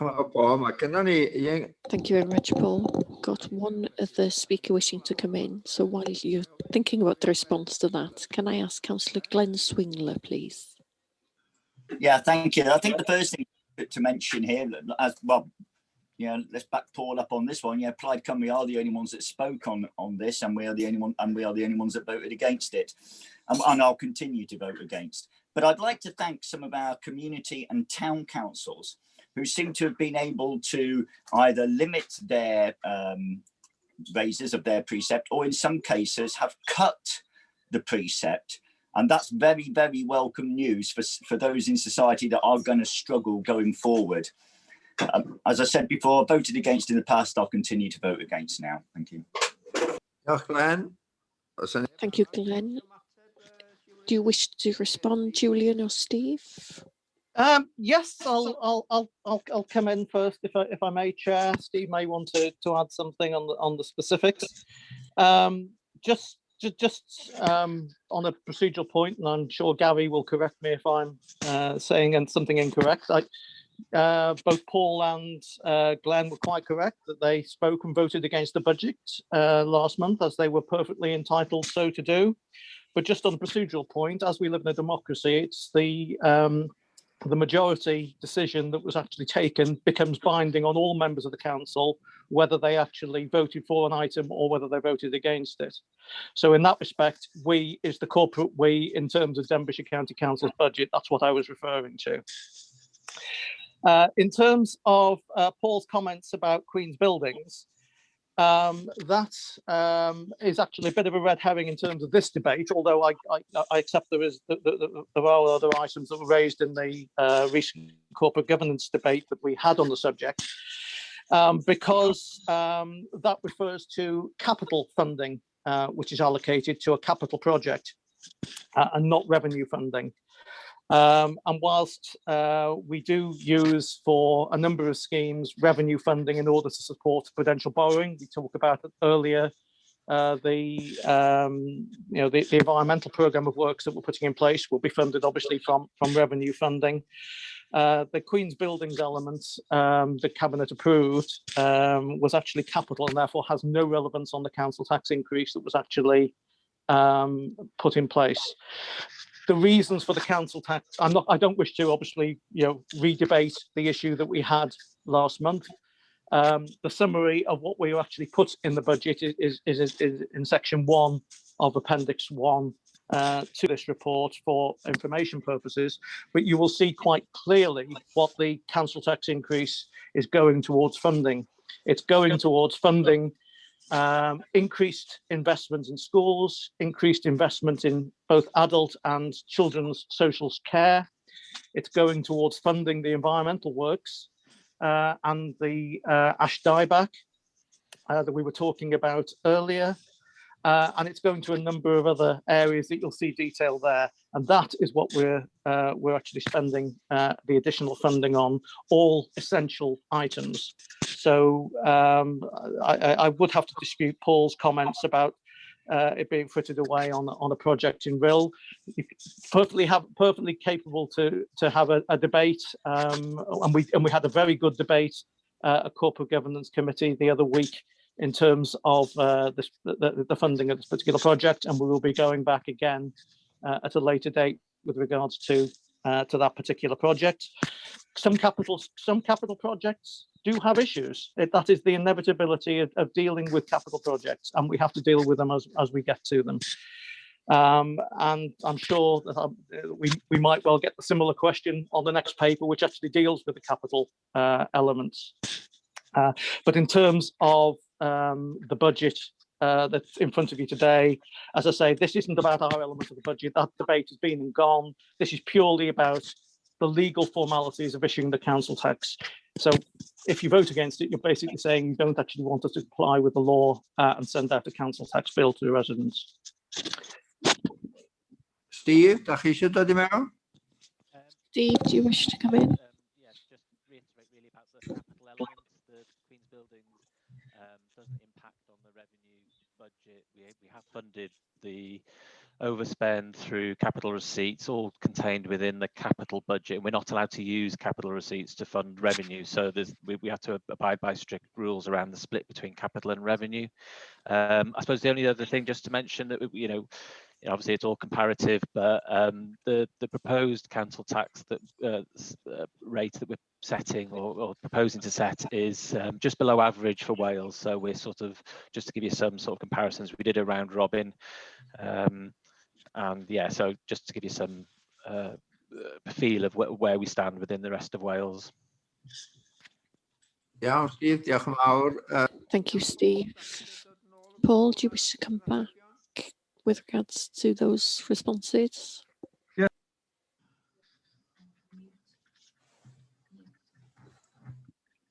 Dach chi ar mute? You're on mute, sorry, Paul. Sorry, I wasn't. I was unmuted and I muted myself. Yeah, you didn't really answer. As this project spirals out of control, what are the future prospects for our council tax? And I appreciate there's different budgets for this, that, and the other, but you tell that to the members of the residents of Denbighshire who are paying 1 month's wages for their council tax. The well-being impact assessment actually made reference to people's mental well-being. This is not contributing to that at all, is it? I can only reaffirm, Chair, that it has the Queen's Buildings project, which I would also dispute is spiraling out of control, but that's a different debate for a different meeting. Is having zero 57% over budget already, and it's not even started. Chair, we're veering off topic here. Yeah, well, yeah. Please don't interrupt. We'll go back to Julian. He is trying to respond. Yes, thank you. I would just reaffirm, and I can't put it any simpler than this. I think Steve's also reaffirmed it, that Queen's Buildings project has had in the past no effect on council tax levels for residents. It's not in the current or the future financial years having any effect on council tax levels for residents, because we can't use revenue funding for a capital bill. It's as simple as that. Mae'r ateb yn there one. Ga I fynd at... We've had the answer there. Can I go to Councillor Hugh Williams and then Hugh first of all? It's frustrating to listen to this game here this morning. I voted for the rise. I didn't want to, but there was no alternative. And I didn't see anybody from any political group who abstained from voting to it coming up with any political ideas. So I don't want to go down that route. I just want to, I don't know if I'm in the right place. Brian Jones had a workshop on my concerns on rural roads. Can some of the money being spent, what we're having extra from Welsh Government, be spent on rural roads? I know Brian did a great workshop. I couldn't attend, but he did brief me on it. Could anybody answer that, or am I in the wrong place? Am I too early? Thank you. On you well, no minute, Hugh. Diolch yn fawr. We'll see in a moment, Hugh. Thank you very much. Councillor Brian Jones, he's got a question. Yeah, one's directly to the subject, one's a bit off tangent. The first question is, obviously, I have to accept Councillor Penlington and Councillor Swindler voted against at the last meeting. Councillor Hugh Williams has briefly touched on it. Has Councillor Penlington or Councillor Swindler got any suggestions on what we might do to reduce the tax? That'd be interesting to hear, as opposed to just criticising and making points. Have they got any suggestions on what we can do? And then the question slightly off tangent, going to Councillor Penlington and to Councillor Swindler, is I've noticed their political colleagues in Gwynedd are debating a 3.7% tax rise, as he's done a lot of work, Councillor Penlington, on Denbigshire's tax and the Queen's Building. Does he know any detail he can give us on where they're spending their proposed 3.7% in Gwynedd? Thank you, Brian. I think we're going into deep waters there. I don't want to go down that route, please. I do. This isn't the forum to be able to change. This has gone through the committees. You've heard Julian saying that we are meant to agree. We've got to do this according to the legislation. So if you want Julian to lead us through that again, Julian, if you can just remind us again why we've got this report and why we're voting on this today. Yes, of course, Chair. In order to be able to legally issue council tax bills, there are certain recommendations the council has to pass in order to be able to have those bills issued legally. And that's why when we come to them, the recommendations in section 3, I'm going to have to read them out individually and in length, including all the legal titles, because that actually is the wording that is prescribed in the legislation that we have to comply with in order to be able to issue the bills. And it's the background data is obviously we only have control over the Denbighshire elements of it, but we need obviously to include the elements from the city, town and community councils and also from the police and crime commissioner. So that's what I've been through, and when we get to the recommendations, I'll go through those in the full formal wording. Hopefully that's clear. Iawn, Hugh? Okay, Hugh Williams. Sorry, Chair. Yes, thank you very much. Hugh had asked a question about highways. I think that might be one he might want to hold back until the next paper, which is actually on the capital plan. Diolch, Julian. Iawn. Felly, da chi cael pyn bach o drafodaeth. Dwi'n meddwl bod yna neb arall wedi dangos am siarad, felly iawn i'r bleidlais. I don't think anybody else has indicated that they want to speak. So if you read through the recommendations. My hand's up, Chair. Councillor Brian Jones. Yeah, I'd like to ask the question again of Councillor Pennington, Councillor Swindon. Have they got any suggestions on what we can do to reduce the figures that we're looking in front of us? Can they come up with their suggestions? I'm eager to listen to their suggestions. Yeah, diolch, Brian. Brian. Let me answer that. Newch chi, yeah. One, behave. Please behave. I'm happy to answer if you I want me will to. move on if people are quiet. Julian. There's no possibility of changing anything today, am I correct? Julian? In terms of our element of council tax, no, because we took that decision at last full council by a majority decision, and that recommendation was ratified when we approved the minutes earlier in this meeting. Diolch yn fawr. Felly, os newch chi ddarllen. If you please take us through the recommendations in 3, so that we can vote. I will do. Thank you very much, Chair. So 3.1, it is necessary for the County Council as the billing authority to consider the precepts received from the Police and Crime Commissioner for North Wales and the City, Town and Community Councils and declare the council tax levels for the 2021-2022 financial year.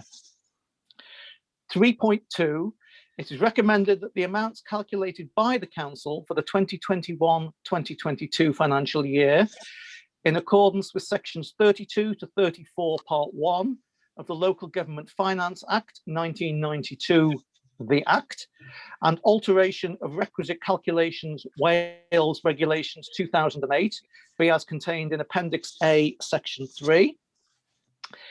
3.3, it's recommended that the amounts calculated by the Council for the 2021-2022 financial year, in accordance with sections 34, part 2 to 36, part 1 of the Local Government Finance Act 1992, the Act, be as Appendix A, Section 4. That the 3.4, that the amounts of council tax for the 2021-2022 financial year for each of the categories of dwellings be as shown in Appendix C. And finally, 3.5, that the level of discount for classes A, B and C as prescribed under the council tax prescribed class of dwellings Wales Regulations 2004 be set at 0 for the financial year 2021 to 2022, with the caveat that this is dependent on no changes to legislation or local conditions. I would move those 5 recommendations on block, Chair. Thank you very much. Before we go any further, if I can ask an officer to the officer, Gary Williams. Under 3.1, Gary, I noticed that it says town community councils. What about the city in St Asaph? Or does town and community councils cover that?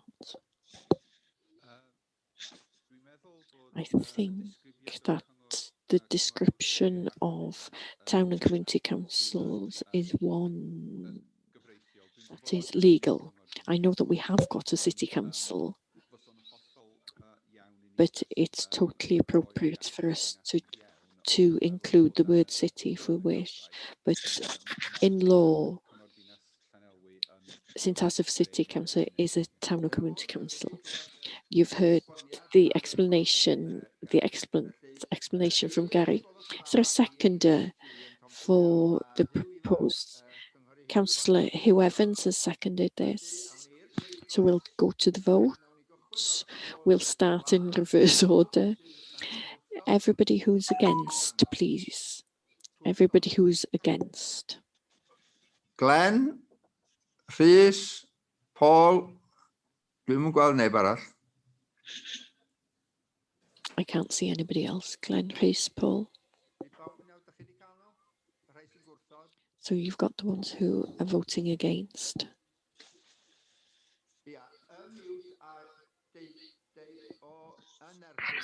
If you unmute and then say that you're against. Paul? I'm against, Chair. Thank you. Diolch yn fawr. Thank you very much. Rhys?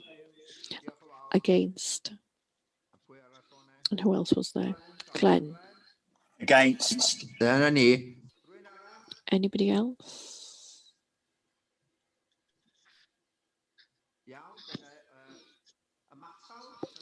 Anybody wishing to abstain? If you please speak, it is easier. So we'll take it to the vote. All those in favour? All those in favour of recommendations 3 on agenda item 7. Everybody okay with that? Is that recorded? Thank you very much. Apologies for the difficulties. Going on now to agenda item 8. Julian is introducing this one again. Thank you, Julian. Yes, I am. Thank you very much. Oh dear, I'm hearing myself. That's never a good sign. Okay. This is the annual update on the capital plan, and I think, as you'll see, it contains a number of documents within the appendices. I haven't quite broken my own record, which I think was 14 appendices, but I'm getting quite close with 8 on this particular paper. One of the key documents, and I'll come back to this a little bit later on, is the capital strategy report, which is actually Appendix 7 in your packs, which gives a high-level overview of how capital expenditure, capital financing, and treasury management all help to contribute to us being able to deliver the council services. Appendix 1 to the report is a summary of the currently approved capital plan, which is broken down into a bit more detail in appendices 2 and 3, broken down by service and on the current scheme estimates. I would point out, in terms of the summary documents, this capital plan only reports on those schemes which are already confirmed and already have funding in place in terms of approvals. So in terms of future years, they will only contain those figures for those schemes which, say, might run over 2 or 3 years, but for which we've already agreed the funding. So that's why you'll see in future years that that the figures aren't as high as they are for the current and next financial year, when we have greater surety as to what the actual detail is. Appendix 4 to the report is a summary of the current major projects which are already underway. I report on this on a monthly basis to Cabinet as part of my monthly finance report. All of those schemes currently remain on time target. There have been a few slippages, obviously due to COVID, but those are now being built into the programs, and all of them remain on target in terms of budget as things stand at the moment. Appendices 5 and 6 deal with the recommendations which the Strategic Investment Group made to Cabinet, and Cabinet last week approved to come to yourselves today in terms of treatment of the block allocations. So this relates solely to those block allocations, whether they be disabilities facilities grants, school maintenance for essential health and safety work, non-school health and safety work, those type of things, not the larger one-off projects which go through their own approval process. And you'll see in there that we had approximately £10.5 million of capital to allocate, and SIG reviewed those. We streamlined the process this year in that we didn't actually ask heads of service to present the bids this year. And as I said, the Cabinet, even though that did actually preclude us from our usual annual ritual humiliation of Phil Gilroy, who normally demonstrated some of the equipment by being hoisted up and down on them in Committee Room 1. So we weren't able to do that this year. In terms of the recommendations to you, those are summarised, as I say, in Appendix 6 in the report. But the recommendations are that we allocate £240,000 to minor adaptations, £1.2 million to housing improvement grants, which is essentially a disability facility grants, larger scale work to help make houses more amenable for people who have various difficulties. Then £3.651 million for essential health and safety works in schools, and £1.541 million of essential health and safety works to our non-school estate. And those two figures will meet the highest risk-assessed priorities that we have. In addition, as part of the budget, there was agreed, this is one of the items I could have referred to in response to questions in the last issue. As part of the budget, we approved £100,000 of revenue funding to support approximately £1.75 million of prudential borrowing to put into our highways network. And in addition to that, there's a recommendation of putting a further £710,000 for structural and other repairs, which includes just over £400,000 for the 5th year of the 10-year rolling programme we have to deal with our bridges. As I say, this is the normal ongoing programme of works that had already been approved and doesn't cover any one-off schemes. Obviously, we're aware of the bridge that unfortunately collapsed due to Storm Christopher. That will be an external fund. It's a project that will be the service, no doubt, will be working on over the coming weeks and months. There's a recommendation for £324,000 for various road safety improvement schemes. And finally, as you will be aware also, we've been undergoing over the last number of years a programme of works to replace our lighting units in our street lighting columns with more environmentally friendly and less intrusive lighting. And that's been done by means of what's called a loan through a company called Salix.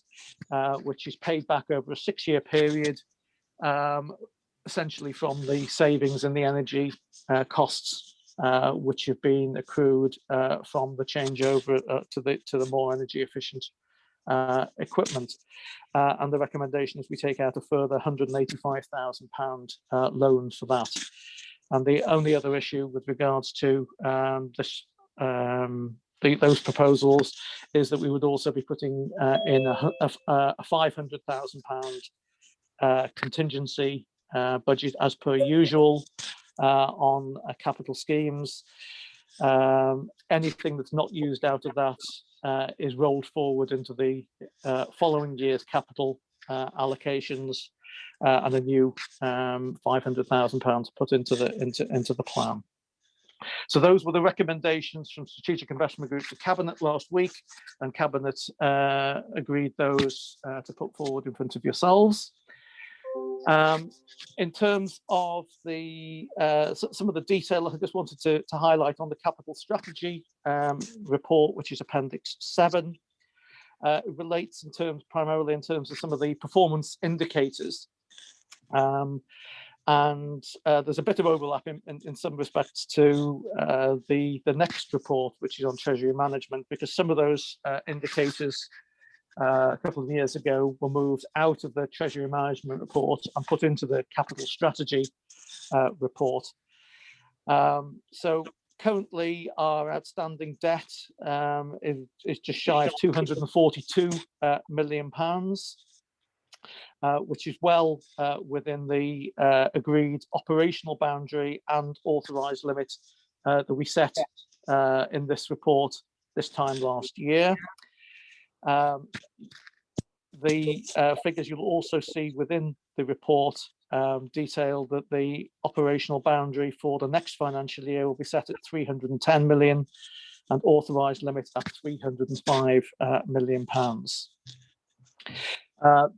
The figures for the current year also are less than our forecast capital financing requirements. So I can definitely confirm, I'm sure Steve will a little bit later, that we have complied with all of our statutory duties in terms of the code of practice.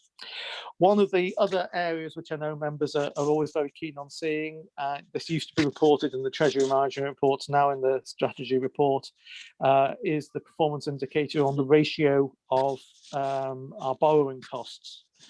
And you'll see there that on the general account, that is currently 6.94%. So essentially we spend just under 7% of our annual revenue budget servicing our debt, and which has actually come down fractionally, slightly counterintuitive, because obviously our borrowing levels have gone up. As our income goes up, the percentage has actually come down slightly. And in terms of the HRA account, you'll see that level is just under 39.5%, which we would expect. Obviously, the rental that we get in from into the HRA is primarily there in order to both invest in our existing stock and to assist with building the new stock that we're in the process of doing. If I take you to section 2.5, which is table 2, which is the breakdown of funding sources, and section 2.7, which is table 3, which is the estimate of capital financing requirement, just to show again how that we're actually complying with regards to that. Section 2.9 deals with assets, how our treatment of assets, and then section 3 deals with treasury management, but I won't touch on that, seeing as we have a separate report going on to that a little bit later. And the one thing I will point out, both in this report and in the next report, and is contained within section 3.7, that at all times with our treasury management, our 3 areas that we concentrate on in this order are security, liquidity, and yield. So essentially, how secure is where we're investing, how quickly can we get it back, and only then do we consider any financial income that we can get as a result of that. And that has, as I've reported for a number of years, that income has essentially disappeared almost to nothing now, given the current levels of interest rate. So I think that's probably all I wanted to say. I know I have gone on a little bit there, but it is a multifunctional report which covers a number of areas. I don't know, Steve, did you want to pick out anything that I've missed out or make any additional comments before we go to questions, please? Well, as usual, I've just been ticking off all the things I thought I might have to say, Julian, so thank you for that. I've just got two things to add very quickly. Obviously, the table 6 at 3.7, it does show quite, looks like we've got more investments than we have really, because that 28, well, almost 29 million at the end of last year, that was to do with the business grants, and we got prepayment for business grants for half the amount, so that was 16 million, and we also took a loan out knowing that we'd have to pay out those business grants, so that and we had to put the money somewhere while we were paying that out. So it just looks like we have, in the normal course of events, we usually it's usually unusual to have up to 15 million, but it's usually around about 5 million investments at any one time, and they're very short term. So as Julian says, you get very little yield from a short term investment. So we're basically putting it somewhere safe rather than trying to make money on it, although we obviously do that as well as a byproduct.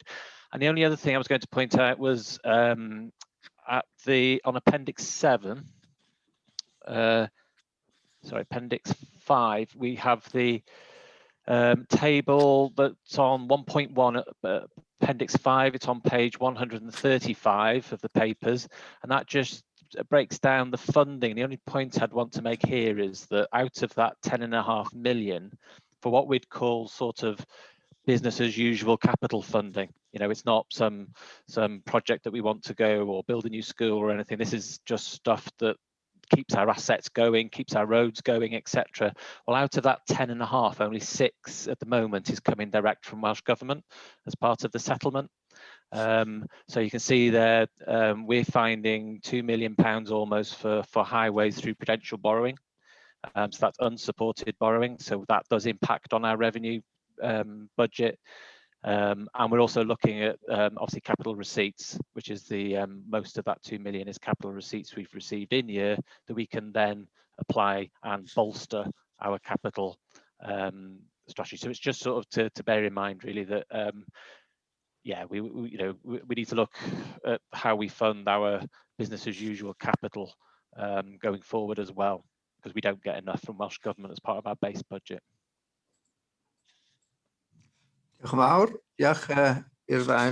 you very much. Thank you both of you. Can I ask a question before we go to the next councillor who's expressed an interest? On page 109, 111 in English, so Welsh is taking up less space as it happens. It says in Bodlwydd and Castle under point 4.4, 700,000.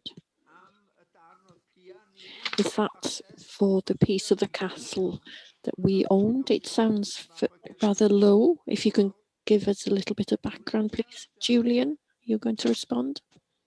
I'll try to. I'm sure Steve will correct me if I give some incorrect information out of here.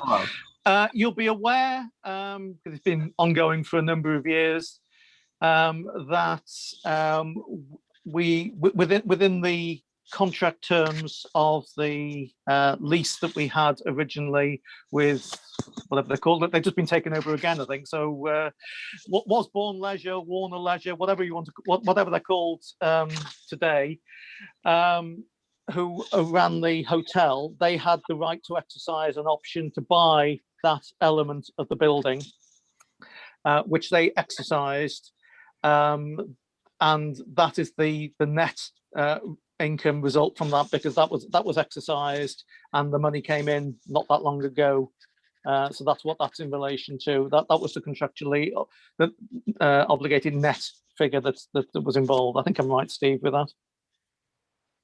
Steve, that is your... Yes. Yeah, that's right. Steve, is that a low figure? Was it meant to be 1 million at one point? Every sale we have is we have to sign off that we've done an annual valuation. So I can't remember what the external valuation was, but it would have been in the same order. Otherwise, it wouldn't have been approved. So every asset disposal has to go through that process where we have an external valuation. So it isn't just our officers sort of guessing how much value it is. So it has to go through a formal process and approval. Goes through AMG Asset Management Group as well.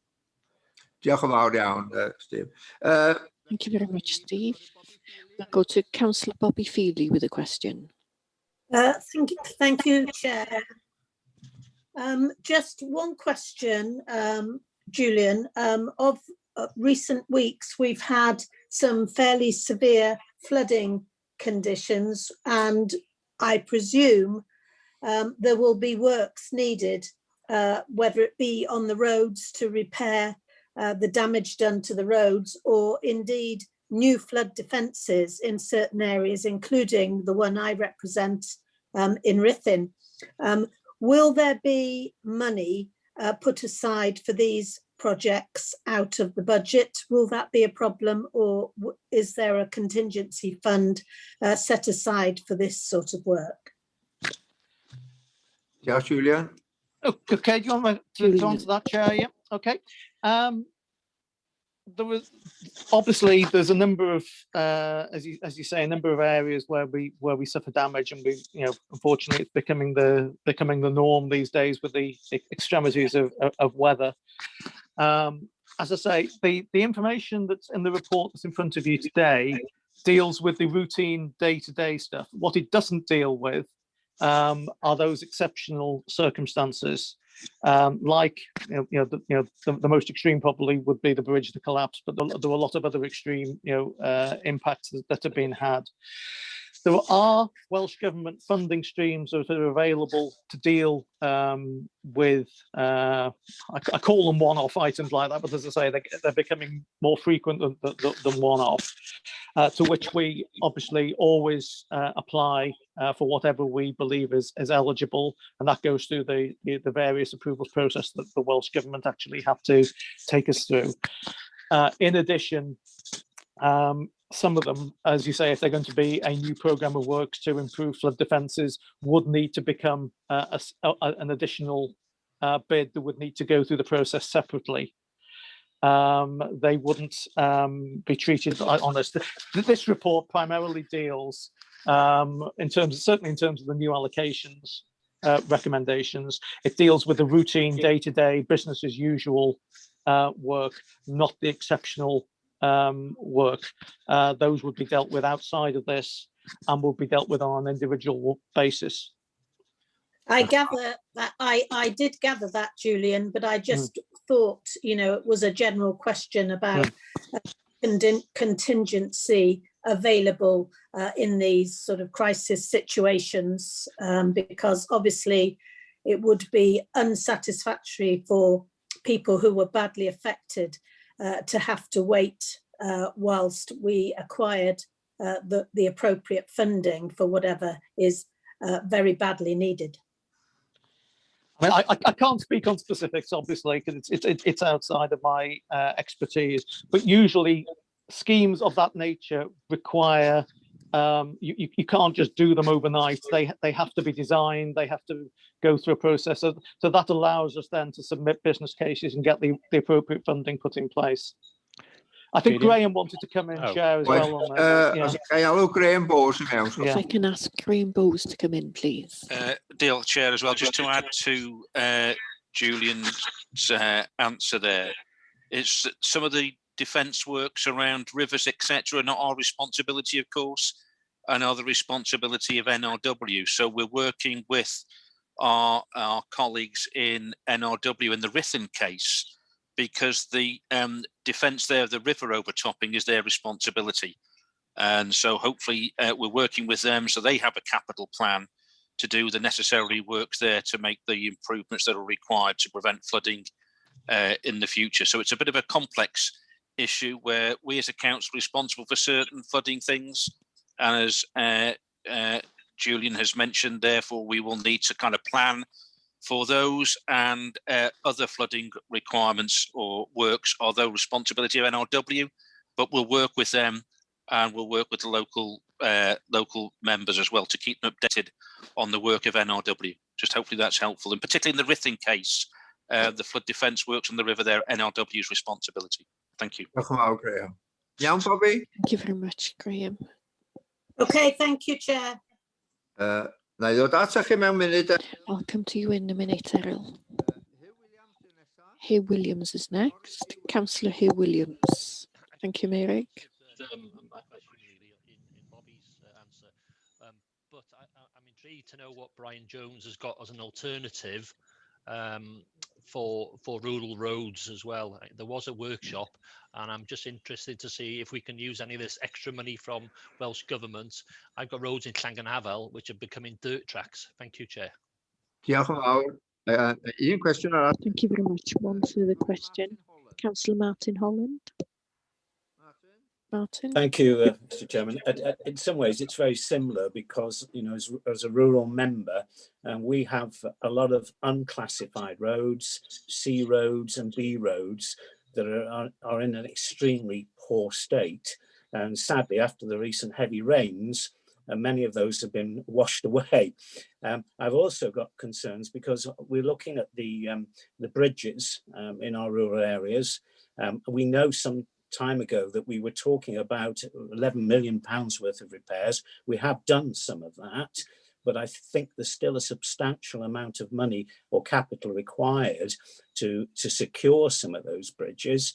So my question really is, what other opportunities have we got to tap into resources, either from Welsh Government, and just the point that Graham made earlier about NRW, if NRW are looking after the roads, do they have some sort of commitment towards, sorry, the rivers, do they have also some sort of commitment to the bridges? Because, you know, I've got at least one bridge in my ward that's under a 6-monthly review because it's dangerous.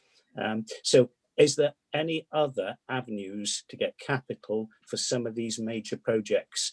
And as a county, we've spent an awful lot of money in our urban areas, but the rural areas, because a lot of the roads are minor roads or unclassified, they are now like farm tracks.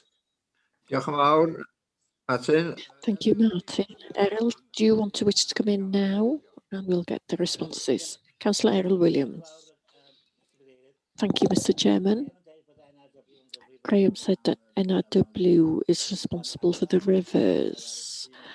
And with regards to Rithing, one of the things maybe needs to be is like they've done in Conwy and Llanrwst, that there's less water coming down from Cwmach. No? Can I ask that Hugh, myself, are in the two areas where we feeding the rivers lower down, so can they be cleaned out, please?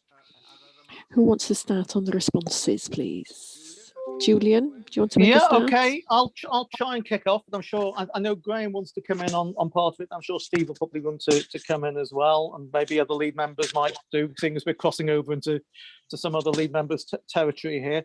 Yeah. In terms of Hugh's question, and I suppose Martin's as well, in terms of some of the rural roads, Welsh Government do or have historically provided us with additional funding over the last few years. We never know when we get it or where we get it, but we historically have got additional funding, and that has allowed us to carry out some of the larger schemes that we wouldn't otherwise have been able to done utilising our own resource. Obviously, I'm not involved in how that's prioritised. There's obviously an entire methodology that the engineers use as to how that actually will be prioritised in terms of which areas are higher than others, and that wouldn't be for me to comment. We will just, any money that we get for that is passported to the service automatically to be able to do additional schemes. Martin's question on bridges, yes, I think I did pick up in my preamble. Part of the recommendations on the block allocations for highways was an allocation of £403,000, I think it was, which represents the 5th year of the normal routine elements of work to our bridge and other structures network. As you said, the team came up with a program of works over 10 years, so roughly halfway through doing that. And in terms of that, all I can say is the team put forward what they think that they're actually able to deliver. That's what the 403,000 represents in terms of for 21-22. And that has always been approved to date. What they've asked for, they've had essentially on that. There are, and I'm far from an expert on it, but I remember from the presentations that officers have given, there is a limit in terms of what they can do. For instance, if they're going to do work on a certain bridge, they have to spend a year or 18 months sometimes drying it out before they can do it. So there's long lead-in times before they can actually do the reinstatement works. So it is all planned, as I understand it, in terms of that. And we certainly, whilst it has to be approved on an annual basis, I'm sure it would represent a priority area for the authority going forward in terms of its allocations. I think that's probably all I can pick up on. I don't know whether Graham or Steve wants to give a bit more detail. Yeah, pushes you down. Steve, do you want to go first? Mine are very specific on the bridges and flooding issue. Yeah, Steve, talk about. Okay, Steve, if you please come in. Sorry, I lost my cursor there for a minute. I couldn't switch myself back on. Yeah, sorry, just an update on the flooding. Obviously, we have usually 2 elements of funding available for any flooding incident. One, I'm going to switch my camera off in case it's causing any disruption. There you go. So we have the initial response to the flooding. That's based on something called EFAS, or usually is. And we didn't qualify for the storms last February for that initial response. We need to spend about over 460k on that initial response. However, saying that, we then worked with Welsh Government throughout the year on schemes that we wanted to put things right and to help the situation, repair, replacements of things. And we put a proposal of £1 million or over £1 million to Welsh Government, and they've paid that.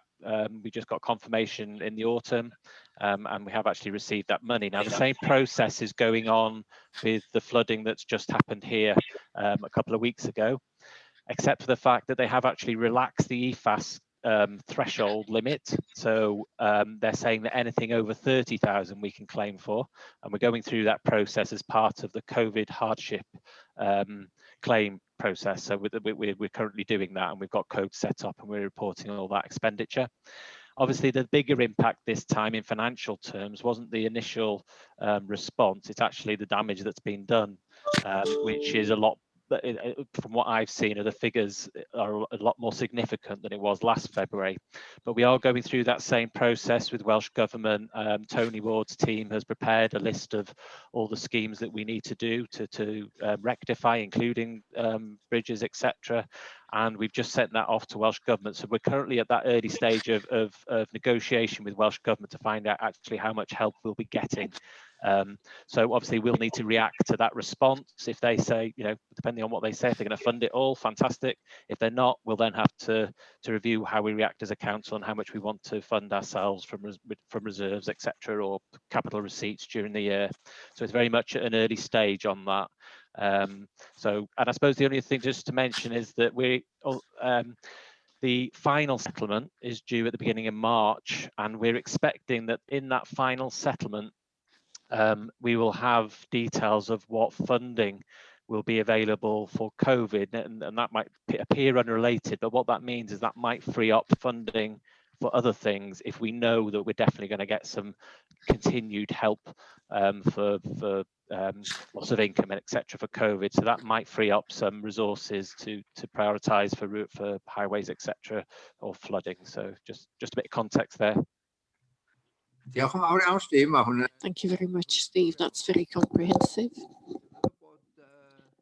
Chair, that's can I come in? Graham wishes to come in. Graham. Deal, Chair. Just to say, Martin's question about bridges, NRW don't have responsibility for those. They are a highway structure.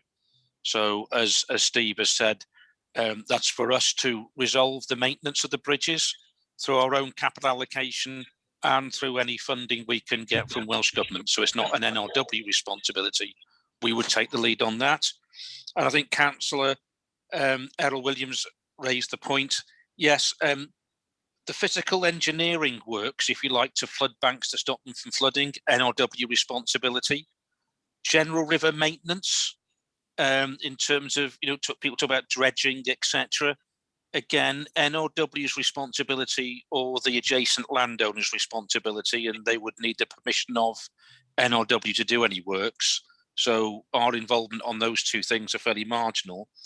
Although further work, works upstream in terms of longer term mitigation, tree planting, etc. And we talked about maintaining earlier on, didn't we? We talked about maintaining flooded areas, etc.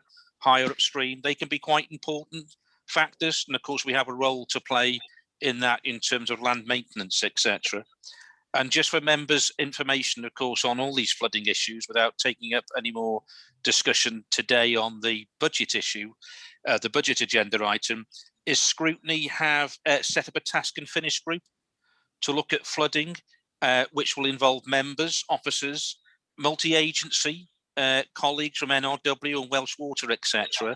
So I think it'll be interesting to see how that group pans out over the coming weeks, months, and possibly even years, around understanding how we can perhaps work better together in the various agencies to address the issue of flooding. I don't know if the lead member, Brian Jones, has got anything to add on that. He's particularly keen on that group. He'll be able to make a big difference, I think. Thank you, Chair. Thank you, Graham. I was going to ask Brian if you could you be now, please, Brian? Yes, certainly, Chair. Yeah, following on from Graham, just a couple of snippets. Welsh Government have obviously put initiatives in place. It's not brand new information, this, but as an example, they've got flood and coastal erosion risk management. They've also got a national strategy for flood and coastal erosion risk management, where we can get involved, apply, and some of the funding there is 100%. So that will all be brought up, no doubt, at the group that Graham's mentioned. Going back to highways, obviously I've had my hand on the tiller for 3 3/4 years on the highways. My view is we're at the point that the network is deteriorating, and the longer we leave it, the bigger the challenge will be to get it back up to some level of normality. The head of service has put a business case together, which hasn't had an airing yet by Steve Gadd or Julian or anybody else at a high level. And that business case, following on from the workshop that we held the other week, which we got a favourable response to, that is asking for an overall commitment from the council of up to £4 million a year. And for me, we're at the point where some of us might remember old Macorba, where we hang around waiting for a pot of money that might come from Welsh Government and it might not. Steve Gadd's words are slightly positive, but what I want as the lead member is a firm commitment that we're going to put extra funding into the highways, look at the business case that the head of service and his team have put together, and find the money. I appreciate there's pressures all over the council, but there must be funds, in layman terms, down the sofa somewhere, which we can turn into capital monies and spend some money on the highways. But because if you don't, we'll carry on the way we are at the moment, certainly in the rural areas of the county. I'm leaving this meeting shortly to go and look at yet again more rural roads that require attention, but because the funding's not there, I'll have to come out with the same words. Well, yeah, appreciate Mr. and Mrs. Resident, your road's crumbling, but unfortunately there's a methodology on how we go about repairing the roads, and unfortunately your particular stretch of road dropped below the level that's required for it to be fixed, and that's bad news for them. They won't want to hear it. They're paying the rates, the taxes, and at the end of the day, I think they're entitled to have the roads fixed. So I want the business case to be seriously considered, and hopefully Mr. Gadd and Mr. Hill can find some money down the sofa which they can turn into capital funding for the highways. Thank you, Chair. Diolch yn fawr, Brian. Thank you very much, Brian. Was very apt with all the flooding we've had. Diolch yn fawr, Brian. Thank you very much, Brian. I think that's answered all the questions unless somebody disagrees. Emrys, do you wish to come in? Just come in quickly, please, Chair. I was just going to ask a question about the responsibility for repairing bridges, and Graham Bowes has already answered that. Just a quick comment. Lovely to hear Councillor Brian Jones acknowledging that there is a need to look in detail at our highways, especially in my own ward in Ruthin. We're all going to be looking after our wards. We're receiving complaints regularly. There's a great deal of work to be done. So can I encourage the members to put their hands down the sides of the sofas to see what's available towards this? Thank you very much, Emrys. I can second that. The roads in Cymru are really bad. I think we've had all the questions. So can I ask Councillor Julian Thompson-Hill to take us to 8.31 for the recommendations? Thank you, Julian.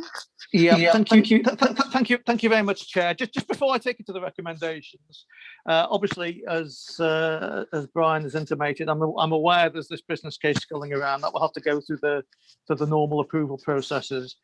But just, I mean, don't quote me on this figure because I'm just scrolling on the back of an envelope here. But my rough calculation would be that if for something around £4 million per year on year, to support prudential borrowing, if we were to do it that way, would be somewhere in the region of around about £230,000 of revenue a year we would need to set aside. You know, if members' priority is to do that, that's fine. It just means that won't be available to use for something else. Or, you know, we'd have to put something like 0.5% on council tax a year to actually do that. So those are the sort of debates that we will have in the fullness of time as it goes through the process. So if I can go to the recommendations, 3.1, that members note the latest position on the 2020-2021 element of the capital plan and the update on major projects. 3.2, that members support the recommendations of the Strategic Investment Group. I suppose that should actually say and Cabinet, actually, because this was written before Cabinet approved it, as detailed in Appendix 5 and summarised in Appendix 6. 3.3, that members approve the 2021-2022 capital plan. And 3.4, the members approve the capital strategy report for 2021-2022 as detailed in Appendix 7. Again, I'll move those all on block, Chair. Thank you. Is there a seconder? Councillor Hugh Evans, the leader. Thank you very much. So we'll take it in reverse order again. If you're against, please show or please speak out and say that. I can't hear anybody. Anybody wish to abstain? No. So we will accept the recommendations. If you can all please show. Thank you very much. Thank you very much for your patience. We'll go on to item 9. And I think it's Julian introducing this one as well. Thank you, Julian. It is indeed, if my voice will hold out that long. Hopefully I won't take too long, at least on the introduction on this one. Treasury management is one of those facilities that the council undertakes, and generally it goes on in the background, and everything's fine until something goes wrong. Then I haven't sent you to sleep already, have I? It's it becomes a big issue for us. So it's really making sure that we avoid getting into those sort of scenarios if it's humanly possible. I mean, in terms of our annual turnover, about £500 million goes through our accounts in any one year. And at any given time, we can have up to around about £20 million out for investment. So it is important that we have the treasury management strategy that actually is fit for purpose. The document in front of you today deals both with the treasury management strategy, the final approval of the performance indicators, and also we have to formally agree annually the minimum revenue provision treatment as well. I said I'd repeat it in this element from the last report. There were three key elements to our treasury management strategy that underpin everything, and those are security, liquidity, and yield. And as I said before, the security and liquidity are the two that we really concentrate on. Yield doesn't really apply anymore, to be if we're being frank. I think in one of the reports, Steve's had to find another decimal place to put after the naught to actually get the investment income. The capital prudential indicators were contained within this capital strategy report now, so those have now been removed from this particular report. So at least that shortens the report slightly. Appendix 1 is the actual main body of the strategy. I just want to highlight a couple of points for you in terms of that. The graphs on page 215 show the trends there. Essentially, we are a borrowing authority, so our borrowing is gradually increasing, and our investment balances are gradually reducing. The report then goes on to cover a number of areas of who we're allowed to invest with, for how long. The section 4 deals with our borrowing strategies. Steve already advised in one of his responses on the last paper that we locked in another loan last March. We were planning on borrowing anyway during the course of the year, but we went in earlier in order to ensure that we had sufficient cash flow for when we were paying out the initial tranche of Welsh Government grants. So we locked that in at an advantageous rate then. It then goes on to cover debt rescheduling. It's very much reduced the scope that we have these days for rescheduling our debt due to the penalty clauses that are essentially inserted by the Treasury on doing that. I suppose you can understand it, seeing as we primarily, well, essentially all was borrowed from the Treasury in one form or another. So I don't suppose it particularly makes business sense for them to give us a smaller amount of money to pay back a loan which was earning them bigger interest at a lower interest rate. So you can, I suppose, understand that. But in recent years, that's essentially pretty much put the kibosh on us being able to reduce some of the older debt we've still got on the books, which is at a considerably higher rate. The other area that I have to take you through is in section 6.5, which is our treatment of the minimum revenue provision.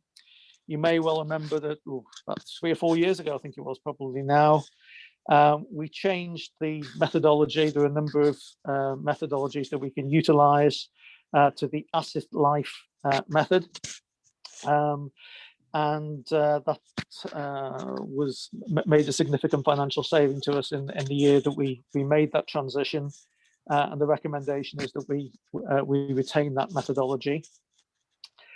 Apart from that, the report in terms of governance, it comes here on an annual basis, but corporate governance is the committee that's charged with overseeing treasury management. They're the lucky people. I've already bored once with this, so they're getting the second bite of the cherry. And you know, when we took it to them a few weeks ago, they were happy with that, which is why it's before you in this format. But they oversee it on a regular basis, and they also undertake training ongoing in terms of that. And this is also a very one area where we can have a total conversation almost using acronyms. So there's a considerable glossary attached to this document, because there's a lot of technical terms and a lot of acronyms that are used within the report. So hopefully we've been able to pick those out of that. Annex A to the report is the prudential indicators primarily. As I say, the ones that members have historically tended to focus on are the capital ones, and those are now we've covered in the last report. But section 2 there may be of interest to members in terms of the maturity structure of our loans. So it shows roughly what percentage of our debt expires when. And obviously, it's part of Steve's team's job, in conjunction with our external advisors, Arling Close, to ensure that we don't have a situation where we have any individual year or run of years where we have to pay back significant amounts. So it's the way that we actually stagger those repayments. I think that's probably all I wanted to say on this paper. Probably too much, some of you will say, but I think it is important that the full council be aware. It is an important function of what goes on. So I'll ask Steve to pick up any of the technical issues I may have either got wrong or missed out on. Hello, Steve. Thank you. Yeah, as usual, Steve. Nothing really missed from Julian. I think the only thing I would say about this financial year, it's need a lot more management, and that's largely to do with these big grant streams that we've been administering on behalf of Welsh Government that we've quite often had to turn around quite quickly. So we have had to go to the market and make sure we've got the funding available for, you know, millions of pounds being paid out on a Friday sort of thing. So we have had to do sort of more work this year, or more sort of work that needs a quick turnaround, let's put it that way. Yeah, there's nothing else really to mention. I think Julian's taken you through the report. Thank you. Steve. Thank you very much, Steve. One small question, if I may, Julian.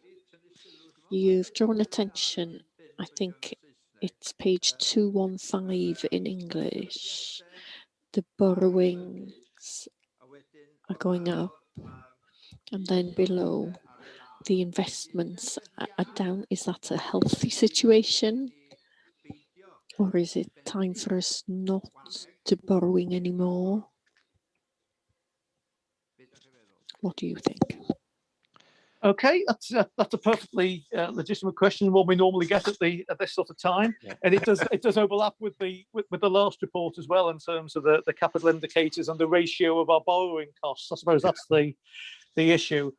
At the moment, to be fair, even though our borrowing, as you can see, has increased gradually over the years, generally the percentages, give or take, been round about the 7%. On the general account, in terms of the percentage that we actually use to service that debt. Now, of course, as individuals, we probably all have our own individual idea of what we believe is the right level of risk to take in any given set of circumstances. Certainly, from my perspective, where we are at the moment, you know, is a perfectly reasonable position for us to take, and it can probably increase a little bit more from there. Certainly, if we were starting to get above 10%, then I think of our revenue being used to fund budgets, I think that would be a situation where we would need to be reassessing it, or when we're getting close to that sort of level. As you say, it's not particularly healthy that our investment balances have dropped off a cliff. I don't see that's going to change anytime in the anytime really, probably. Not that I've got any magic glasses to see into the future. I mean, I can remember when I was first making these reports, we used to be getting in excess of £2 million of investment income a year. It's a few, 100,000 now if we're lucky, sort of in a year. So that has obviously had a significant issue to us.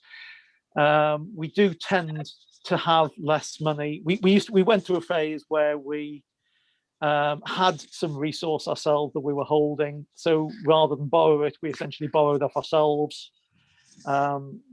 That situation is no longer the case, as Steve has said. We are a borrowing authority, so when we need it for something, we essentially have to borrow it. At some point, we will. It's how long's a piece of string, I suppose, and it will be different for all of us, I suppose, as to how we assess that. But essentially, we talked about capital projects and wanting to do more on highways and do more on various. We did the environmental issues earlier. It all has to come from somewhere. The pot is essentially finite in terms of capital. We realistically only have 3 areas where we can get capital from. That's either external grants, which obviously we always seek to maximise wherever possible. From capital disposals, we're not an asset-rich authority in terms of lots of brownfield land that we can sell off for housing or anything like that, like some authorities are. Most of the assets we have, we use operationally. And then the only other source available to us is, in reality, is prudential borrowing. Some schemes are self-funding, so if you can make a business, we have a business case that says we'll save 100,000 of revenue by doing this, then that can be used to fund the prudential borrowing. But a lot of the prudential borrowing is unsupported and therefore has to be supported from the revenue budget. Sorry, I know this is a bit of a long-winded answer to what you said. Julian. But essentially, going forward, we have to balance up. Do we do this, or do we not do any more capital projects at some point? Yeah, I suppose is the short answer. Thank you very much. Sorry you asked that question. There are any more questions? No, it's okay. I don't think there are questions from other members. I can't see anybody indicating. I'm really disappointed. Yeah. Councillor Martin Holland. Julian, I didn't want you to be disappointed, so just to be fair to say that obviously we in corporate governance have already looked at these figures, as we have looked at other reports that have been presented today. But there's this old adage is when interest rates are low, it's good for borrowers, but it's not good news for investors. And that's the situation we're in at the moment. So if you are going to borrow money certainly over a fixed term at a very low interest rate, then this is the time to do it. But our job as corporate governance is to make sure that ratio, the borrowing ratio, is not breached, and to ensure that we're within our limits. But can I just bring you back to page 226, Julian, which shows us the types of borrowing and the time scales that borrowing is over. And the biggest group, 67.52% actual, is 10 years and above. How much of that is historic that we inherited? Because I know that we inherited amounts of cash from, was it Rutland council at the time, district council or whatever they were, and a lot of that money was invested at high rates of interest over fixed term over a long time, and we still cannot get rid of that, can we? Julian? Okay, I'm Thank you, definitely going Julian. to ask. I'm definitely going to ask Steve to come in on the more specific elements. But yes, just on the general point there. I mean, obviously we don't break it down once it goes above 10 years, because as we get nearer to the 10 years, then we will try and reprofile the debt as I say, to avoid anything falling too much falling due in 1 year. Certainly, I know that we had some very long-standing, like 50-year borrowing that was taken out, probably by, if not the former Clwyd, but I think there's some even goes back to the former Flintshire days. You know, they were that ancient. I don't know. I think some of those have probably fallen off by now. But yes, as a general point, you are quite correct that there are still some fairly long-standing loans at considerably higher rates of interest than the ones that we've been taking out in the last 5 or 10 years. But Steve, I'm sure, will be able to give a bit more detail on that. Diolch yn fawr, Steve. Thank you very much, Steve. I think it's quite difficult to answer. I want to switch my video because obviously once you reprofile a debt, what was so for example, if you wrap up 10 different loans into a new loan, well, that loan was taken out during the last 5 years. So is it classed as the previous debt, or is it not? So I think the last time I looked, it was about 10 million was still quite high, and I'm talking high as in between 5 and 10% interest rates, but there is not much left, to be honest. We have managed to reprofile or paid off most of it. Diolch yn fawr. Diolch, Martin. Thank you, and thank you, Martin. So if there's no one else, I will ask Julian to move the recommendations. I will do in 1 second, Chair. I've just got to scroll back up on my paper. Sorry, there we go. Right, so 3.1, the Council approves the Treasury Management Strategy Statement for 2021-22 as contained in Appendix 1. 3.2, the Council approves the setting of prudential indicators for 2021-22, 22-23 and 23-24 as Appendix 1, Annex A. 3.3, the Council approves the minimum revenue provision statement, Appendix 1, Section 6. And 3.4, the Council confirms it's read, understood and taken account of the wellbeing impact assessment in Appendix 2 as part of its consideration. Again, I'll move all those on block, Chair. Jeanette has seconded that. Thank you very much, Councillor Jeanette Chamberlain-Jones. I will start it again, going in reverse order. Anybody against? No. Anybody wish to abstain? No. So I'm sure that we're all in favour. Please show that you agree. Thank you very much. And I'm now pleased to be able to turn to Gary Williams, who's going to do item 10 for us. Thank you, Chair. See the County Council Forward Work Programme, which is quite bare at the moment actually and needs to be populated.